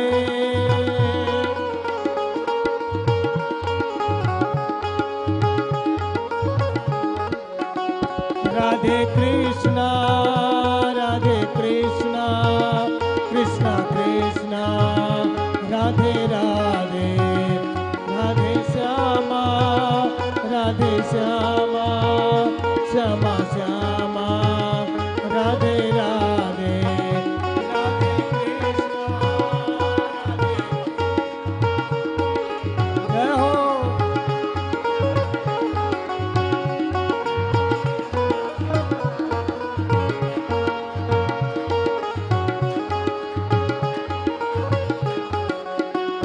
राधे कृष्णा कृष्णा कृष्णा राधे राधे राधे श्यामा श्यामा श्यामा श्यामा राधे राधे राधे कृष्णा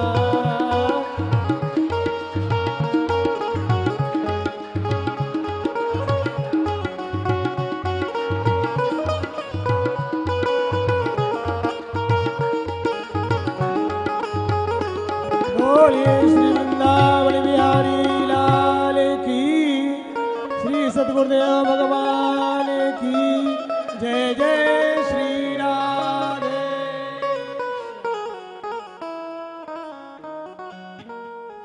जय श्री राधे। वो कैसी भूमि है राजस्थान जी? संसद के पास, संसद भवन के पास में है, रामलीला मैदान के पास में है, अरबों की संपत्ति एक एक है। समझिए लोग, इनको शक्तिशाली कर दो, वोट मिलेगा, नहीं मिलेगा हारेंगे तो कुछ नहीं मिलेगा।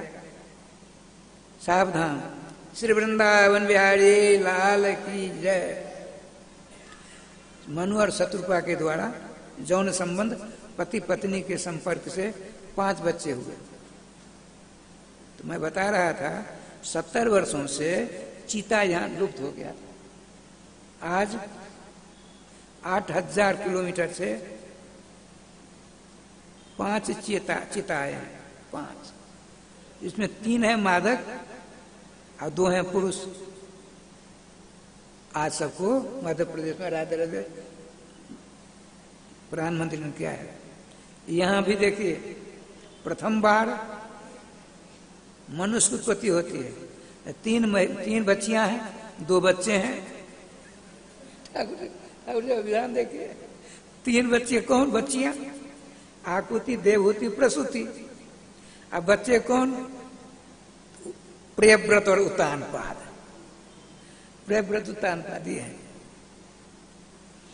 आकुति का विवाह ऋषि नाम के ऋषि से कर दिया। प्रसूति का विवाह दक्ष प्रजापति से कर दिया। बीच की रह गई देवहूति, उनका मैं बचपन में देवर्षि नारद जी का शिष्यत्व स्वीकार कर लिया। कहा बेटी तुम चिंता मत करो, तुम्हारी माँ तुम्हारे पिता के विवाह करने के बाद कहना मैं विवाह नहीं करूंगी। करूंगी किनसे? तो ब्रह्म दर्शन प्राप्त, कृष्ण दर्शन प्राप्त श्रीमान महामना ब्रह्मर्षि कर्दम जी के साथ।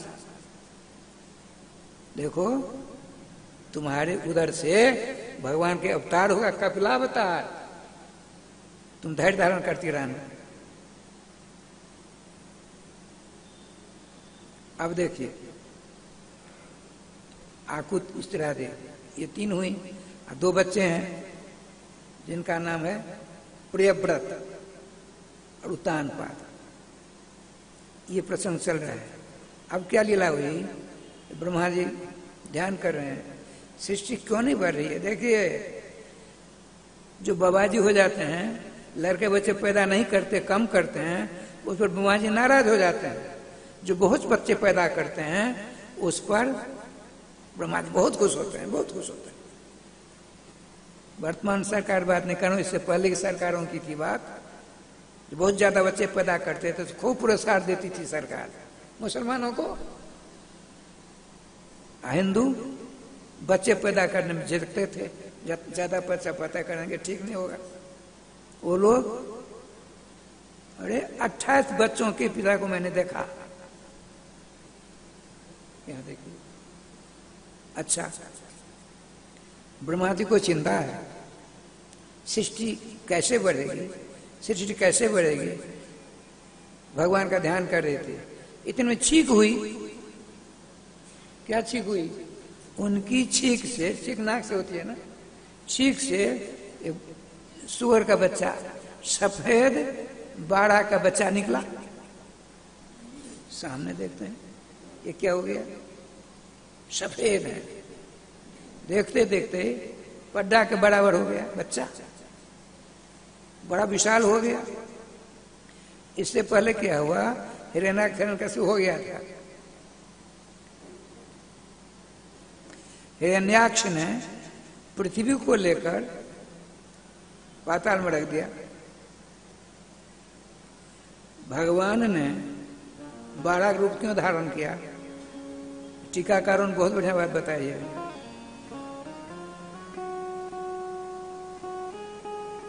पृथ्वी का क्या लक्षण है? पृथ्वी का बताते हैं न्याय शास्त्र में, अमर को तर संग्राम, तत्र गंधवती पृथ्वी, तत्र पंचभूतेषु पृथ्वी गंधवती भवती। पृथ्वी जल तेज वायु आकाश, इनमें जो पृथ्वी है उसका लक्षण क्या है? गंध, जिसे गंध आवे। देखिए हम लोग स्नान आदि करते हैं, साबुन लगाते हैं, तो साबुन की गंध रह जाती है। अब मिट्टी से हाथ धोएंगे तो गंध नहीं रहेगी, बिल्कुल साफ हो जाएगा। और किसी पदार्थ से आप हाथ पांव धोएंगे वो अपना गंध छोड़ जाती है, वो पदार्थ, वो वस्तु। तो गंध किसी ले जाती है? घ्राण से, नासिका से। घ्राणेन्द्रिय प्रधान बड़ा होता है, नाक से ही गंध ली जाती है। और पृथ्वी गंधवती है, तो पृथ्वी कहाँ है इसका पता किसके द्वारा होगा? घ्राणेन्द्रिय प्रधान जो जीव होगा उसी से ना। भगवान ने घ्राणेन्द्रिय प्रधान बाड़ा कर उदाहरण किया। देखते ही देखते पर्वताकार हो जाता है, खुशबू निकलने लगी, स्वर्णाभा दीप्यमान हो गए बाड़ा भगवान। अब ध्यानस्थ होकर के देखते हैं ये क्या हो गया? अरे राम राम, साक्षात श्री कृष्ण ये कुछ लीला करने वाले हैं। स्तुति करते हैं, सप्तर्षि लोग शब्द सब आते हैं, भगवान अपने रूप में हो जाते हैं, चक्र काटते हैं। बड़े आनंद से भगवान पहुंचे कहाँ? पाताल। अपनी डार पर पृथ्वी को रखकर चले आ रहे हैं। इधर हिरण्याक्ष बहुत बड़ा बलवान है, उसने 60 मन की गदा ली, चक्र काटना शुरू कर दिया। समस्त देवताओं को पद दलित कर दिया, कोई युद्ध करने वाला नहीं। तो उसने सोचा सर्वप्रथम राजसी यज्ञ करने वाले वरुण जी, राजसी यज्ञ वो करता है जिसने अपने शौर्य से, पराक्रम से, वीरता से सबों के अपने अधीन कर लेता है, वही राजसी यज्ञ कर सकता है। सर्वप्रथम किसने किया? वरुण जी ने। समस्त देवता आदि सबों को, मानव को अपना अधीन करके राजसी यज्ञ किया था। और सब शांत में किसने राजसी यज्ञ किया? भगवान द्वारकाधीश के सहयोग से अजात शत्रु युधिष्ठिर जी ने। ठाकुर जी का विधान देखिए, उसके बाद राजसी यज्ञ नहीं हुआ। इस बीच में कौन कौन से किए? सर्वप्रथम की चर्चा है, अंतिम की चर्चा है। अब बीच में किन किन ने किया पता नहीं। उसने सोचा महाबली वरुण है, चलो उससे युद्ध करके अपने भुजा की खुजार मिटाऊंगा। हिरण्याक्ष पहुंच गया अपनी मंत्री परिषदों से, जो तो वरुण जी विराजमान सिंहासन पर, वो पहुंच गया, अपनी गदा को यूं ठोड़ी में लगाया, अब बंदर की नजर यूं देखने लगा। वरुण जी समझ गए इसे युद्ध कर नहीं सकते। भगवान श्री विष्णु के पार्षद हैं विजय साहब, भगवान श्री श्याम सुंदर बारह का रूप धारण कर चुके हैं, इसका अंत होना है। आपने कहा बीरबल हिरण्याक्ष कैसे आए? ऐसा करो, हमसे युद्ध करो, हम तो युद्ध आपसे नहीं कर सकते। अब आगे जाइए, नारद जी मिलेंगे, पता बता देंगे। आप उनको पता है आपसे युद्ध करने वाला योद्धा कहाँ है। बड़ी प्रसन्नता के साथ गए, देवर्षि नारद जी मिल गए। नारद जी ने सोचा वरुण जी ने मेरे साथ भेजा है, ये मुझको न जाने क्या कर डालेगा। नजर बचाकर चलने लगे। देवर्षि सुनो मेरी बात, आगे पास में युद्ध करो, नहीं तो किसी योद्धा का पता बताओ। मेरी भुजा में खुजार मच रही, परेशान हूं। बोले सुनिए, आप सीधे चले जाइए, आपने पृथ्वी को जहां रख रखा था उससे विष्णु ने 12 का रूप धारण कर लिया है। अपनी डाल पर पृथ्वी को रख आ रहे हैं, जो युद्ध करो। उधर से भगवान आ रहे थे, इधर हिरण्याक्ष पहुंचता है। भगवान ने अपने संकल्प से विराजमान कर दिया पृथ्वी को। उस दुष्ट ने कहा, हिरण्याक्ष ने कहा,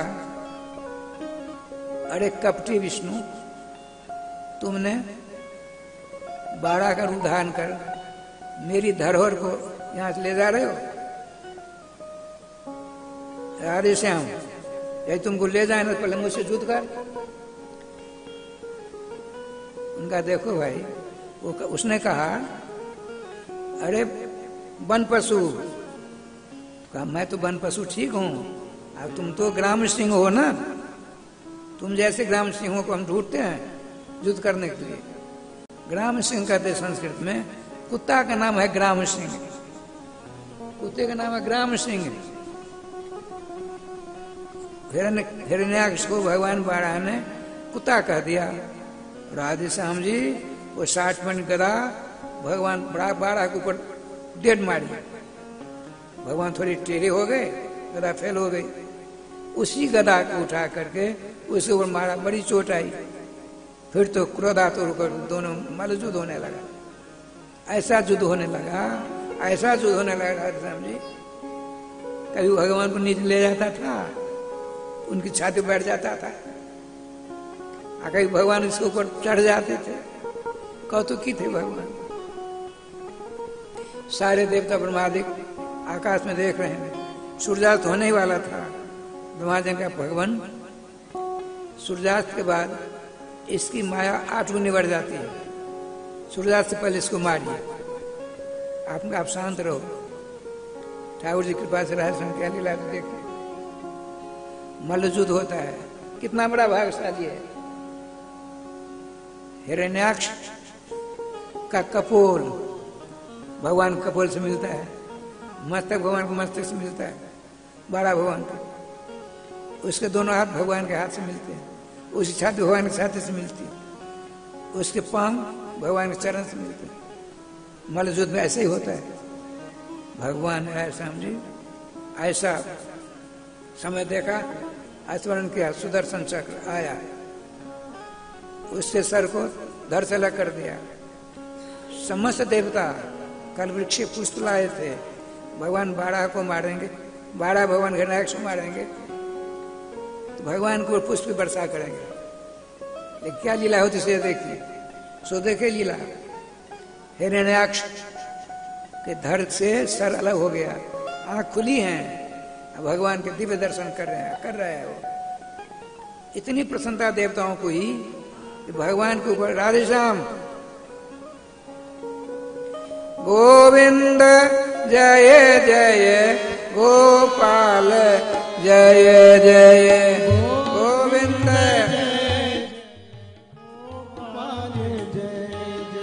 श्री राधा रमण हरि गोविंद जय जय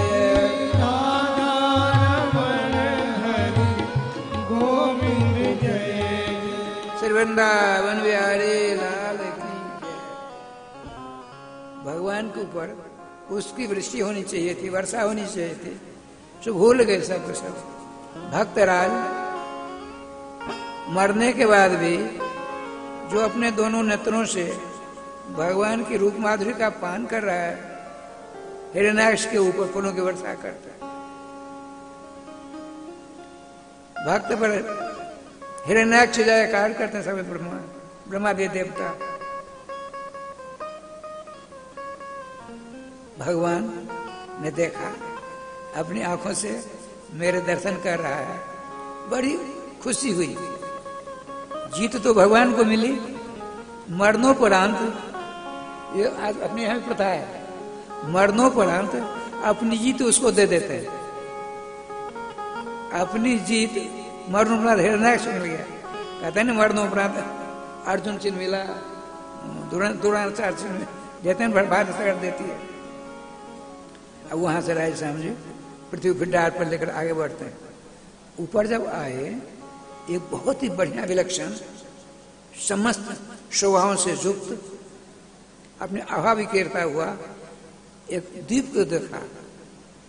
तो आपने कहा, पृथ्वी जी ने कहा, हे भगवान, मैं पृथ्वी आपकी डार पर हूं। ये कौन सी पृथ्वी है? वो बड़ा विलक्षण उसकी शोभा दिख रही है। आवा प्रभा दसों दिशाओं को चमत्कृत कर रहा है। उसका क्या नाम है, कौन है?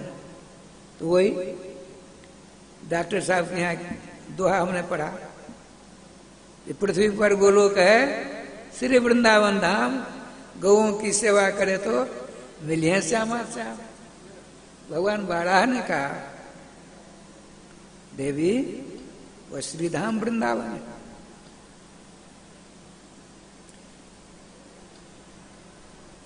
महाराज, पृथ्वी में आपकी डार पर तुम नहीं जानती हो, श्रीधाम वृंदावन अनित्य गोलोक, नित्य वृंदावन।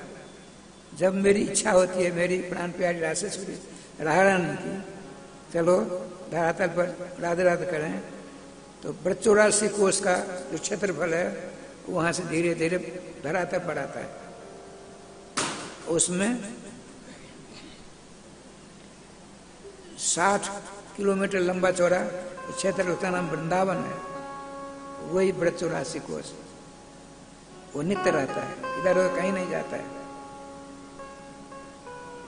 जब महाप्रलय होने लगेगा तो सोने की जंजीर से संबंध है, वो धीरे धीरे धीरे ऊपर चला जाएगा 84 वृंदावन से, वहां राधे राधे होता है।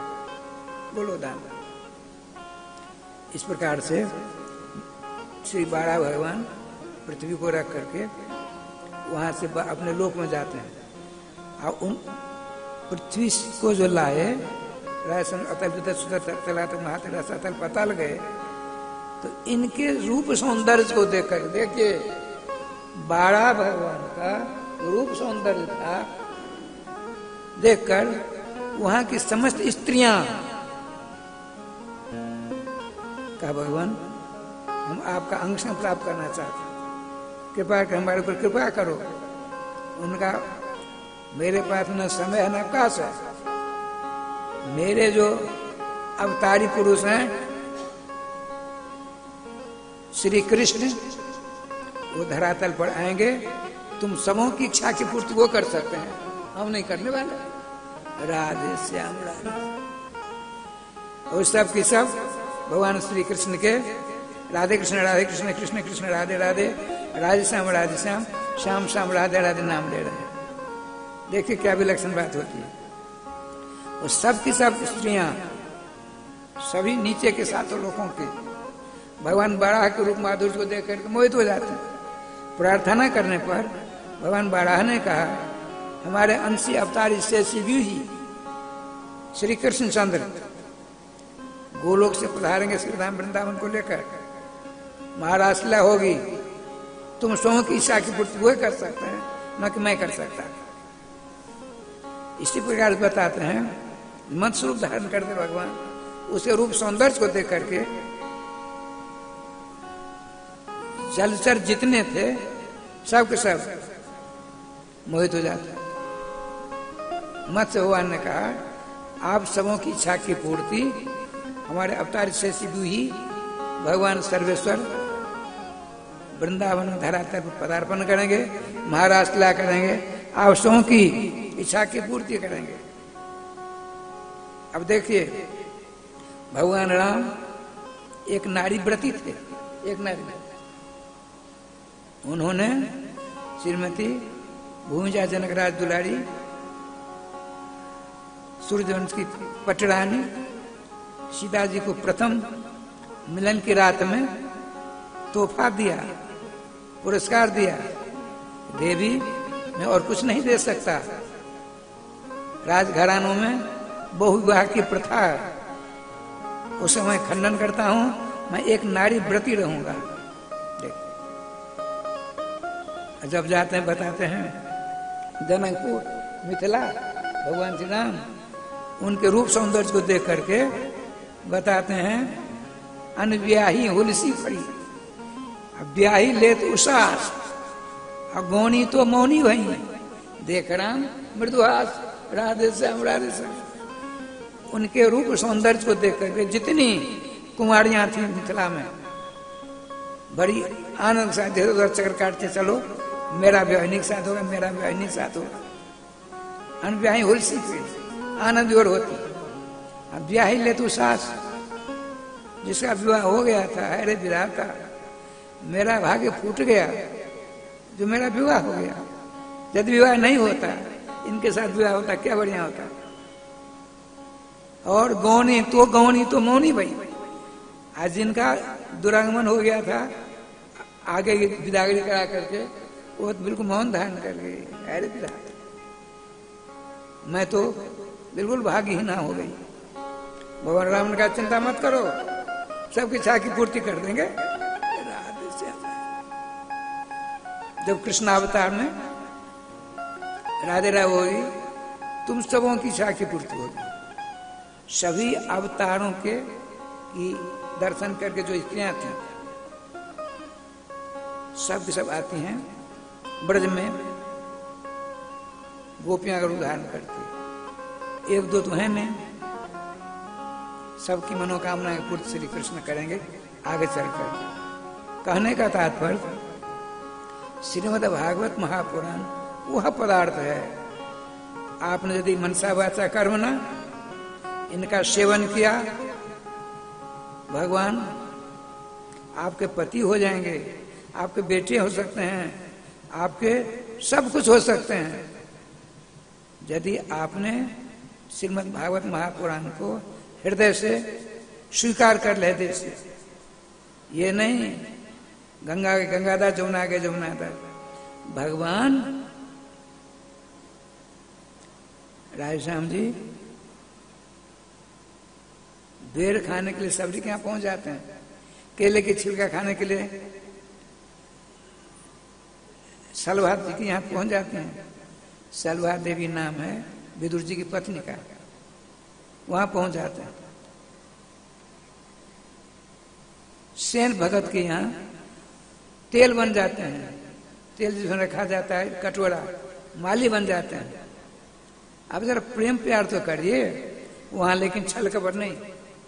मोहि भगवान श्री राम क्या कहते हैं टंके की चोट में? मोही कपट छल छिद्र न भावा, निर्मल मन निर्मल मन, निर्मल मन जो सो में पावा। निर्मलता के लिए क्या करना है ये देखिए। अनेक जन्म जन्मांतरों से मल हमारे अंदर बैठा है, उसको दूर करने के एक ही उपाय है, सो कर नहीं सकते। खास करके माताओं में जो भाग तौर की व्यवस्था रहती है बड़ी खतरनाक। एक को पकड़ लीजिए, एक साधे सब साधे, एक क्या भगवान को मत पकड़िए, भगवान भाग दौड़ में रहते हैं, उनके नाम को पकड़ लीजिए। यदि आपने नाम को पकड़ लिया तो नाम रूपी रस्सी के द्वारा भगवान आपके पास सदा रहेंगे, उनका अनंत रूप है। आपने जिस नाम को पकड़ा, उस नाम जिस नाम को आपने लिया, नाम में वह क्षमता है, नाम के प्रति अनन्यता हो जाएगी। इधर उधर बात सोचना आप कम कर देंगे, धीरे धीरे बिल्कुल समाप्त कर देंगे।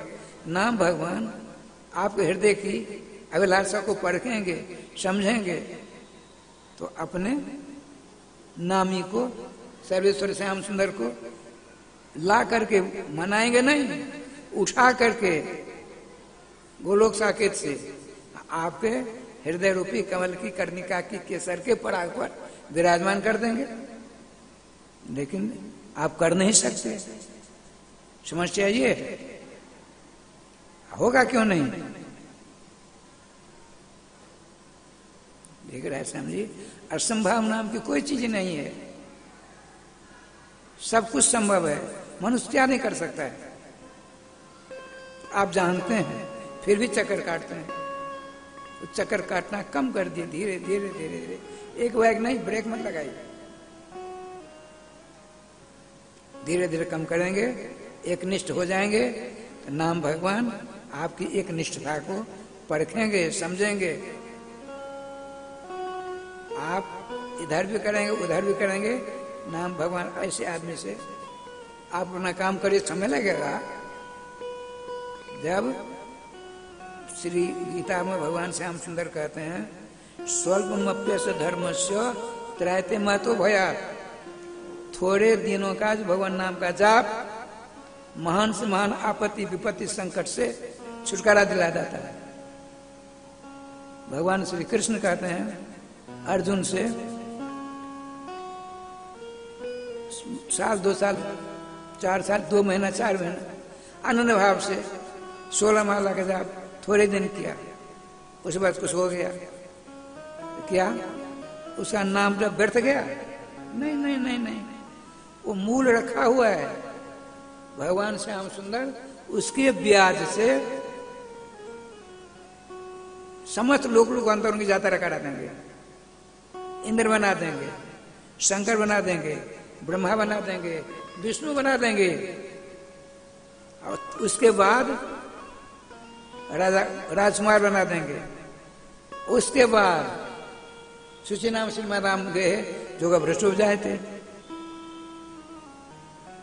किसी कुलशील ब्राह्मण घर में जन्म दे करके उनको ऐसा भक्त ऐसा भक्त ऐसा भक्त बना देंगे। वो ब्याज से मूल रखा हुआ है। ये भजन में वो क्षमता है।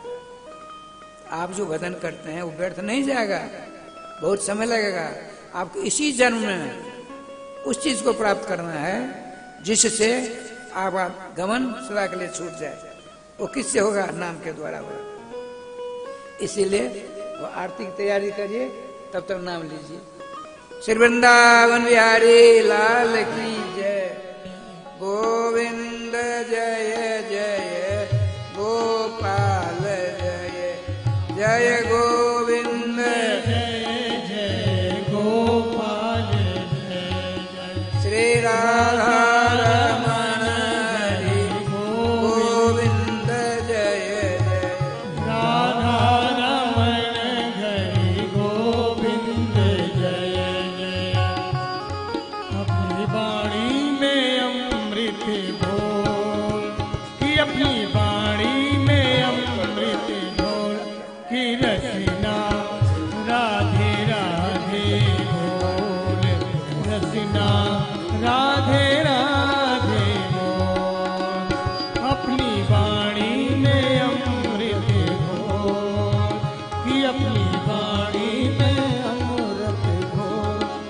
रसना राधे राधे बोले रसना राधे राधे बोल।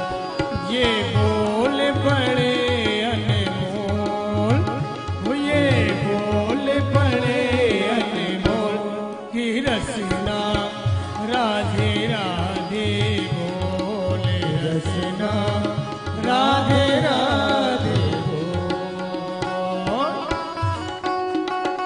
जय हो श्री राधे।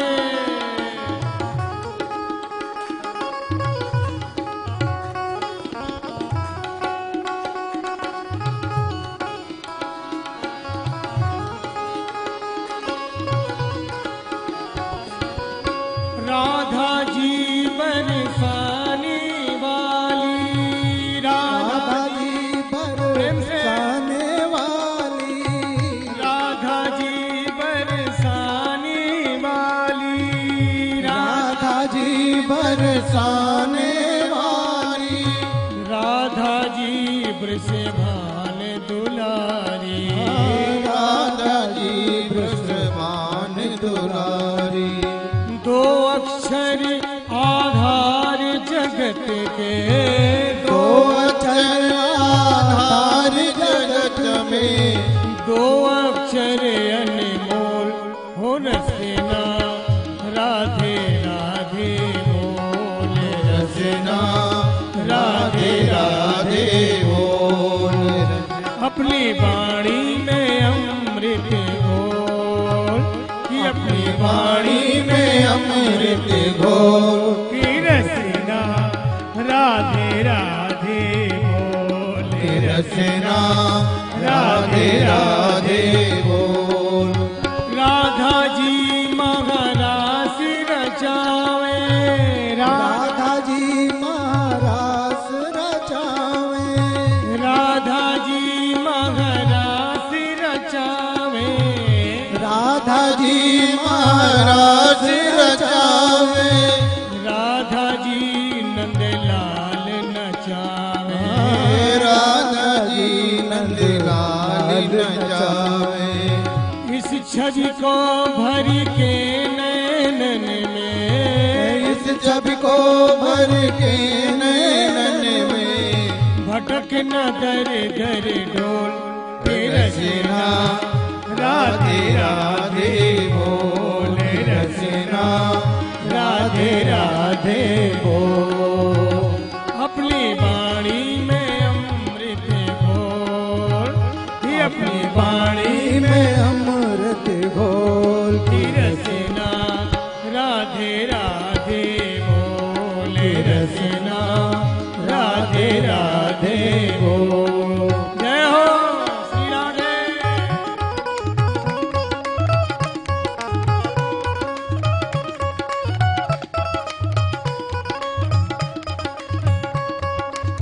राधे राधे।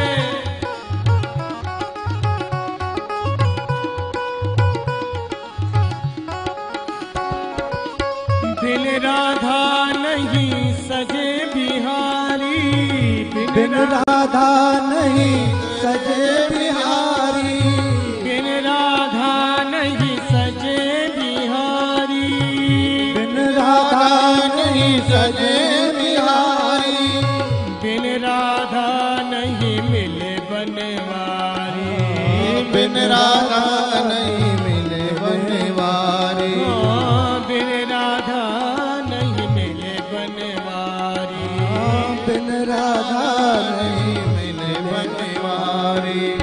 इनके चरण पकड़ ले मनवा, इनके चरण पकड़ ले मनवा, भटक न दर दर डोल की रसना राधे राधे बोले रसना राधे राधे बोल। कि अपनी वाणी में अमृत घोल, हो अपनी वाणी में अमृत घोल हो रसना राधे राधे बोले रसना राधे राधे बोले रसना राधे राधे बोले रसना राधे राधे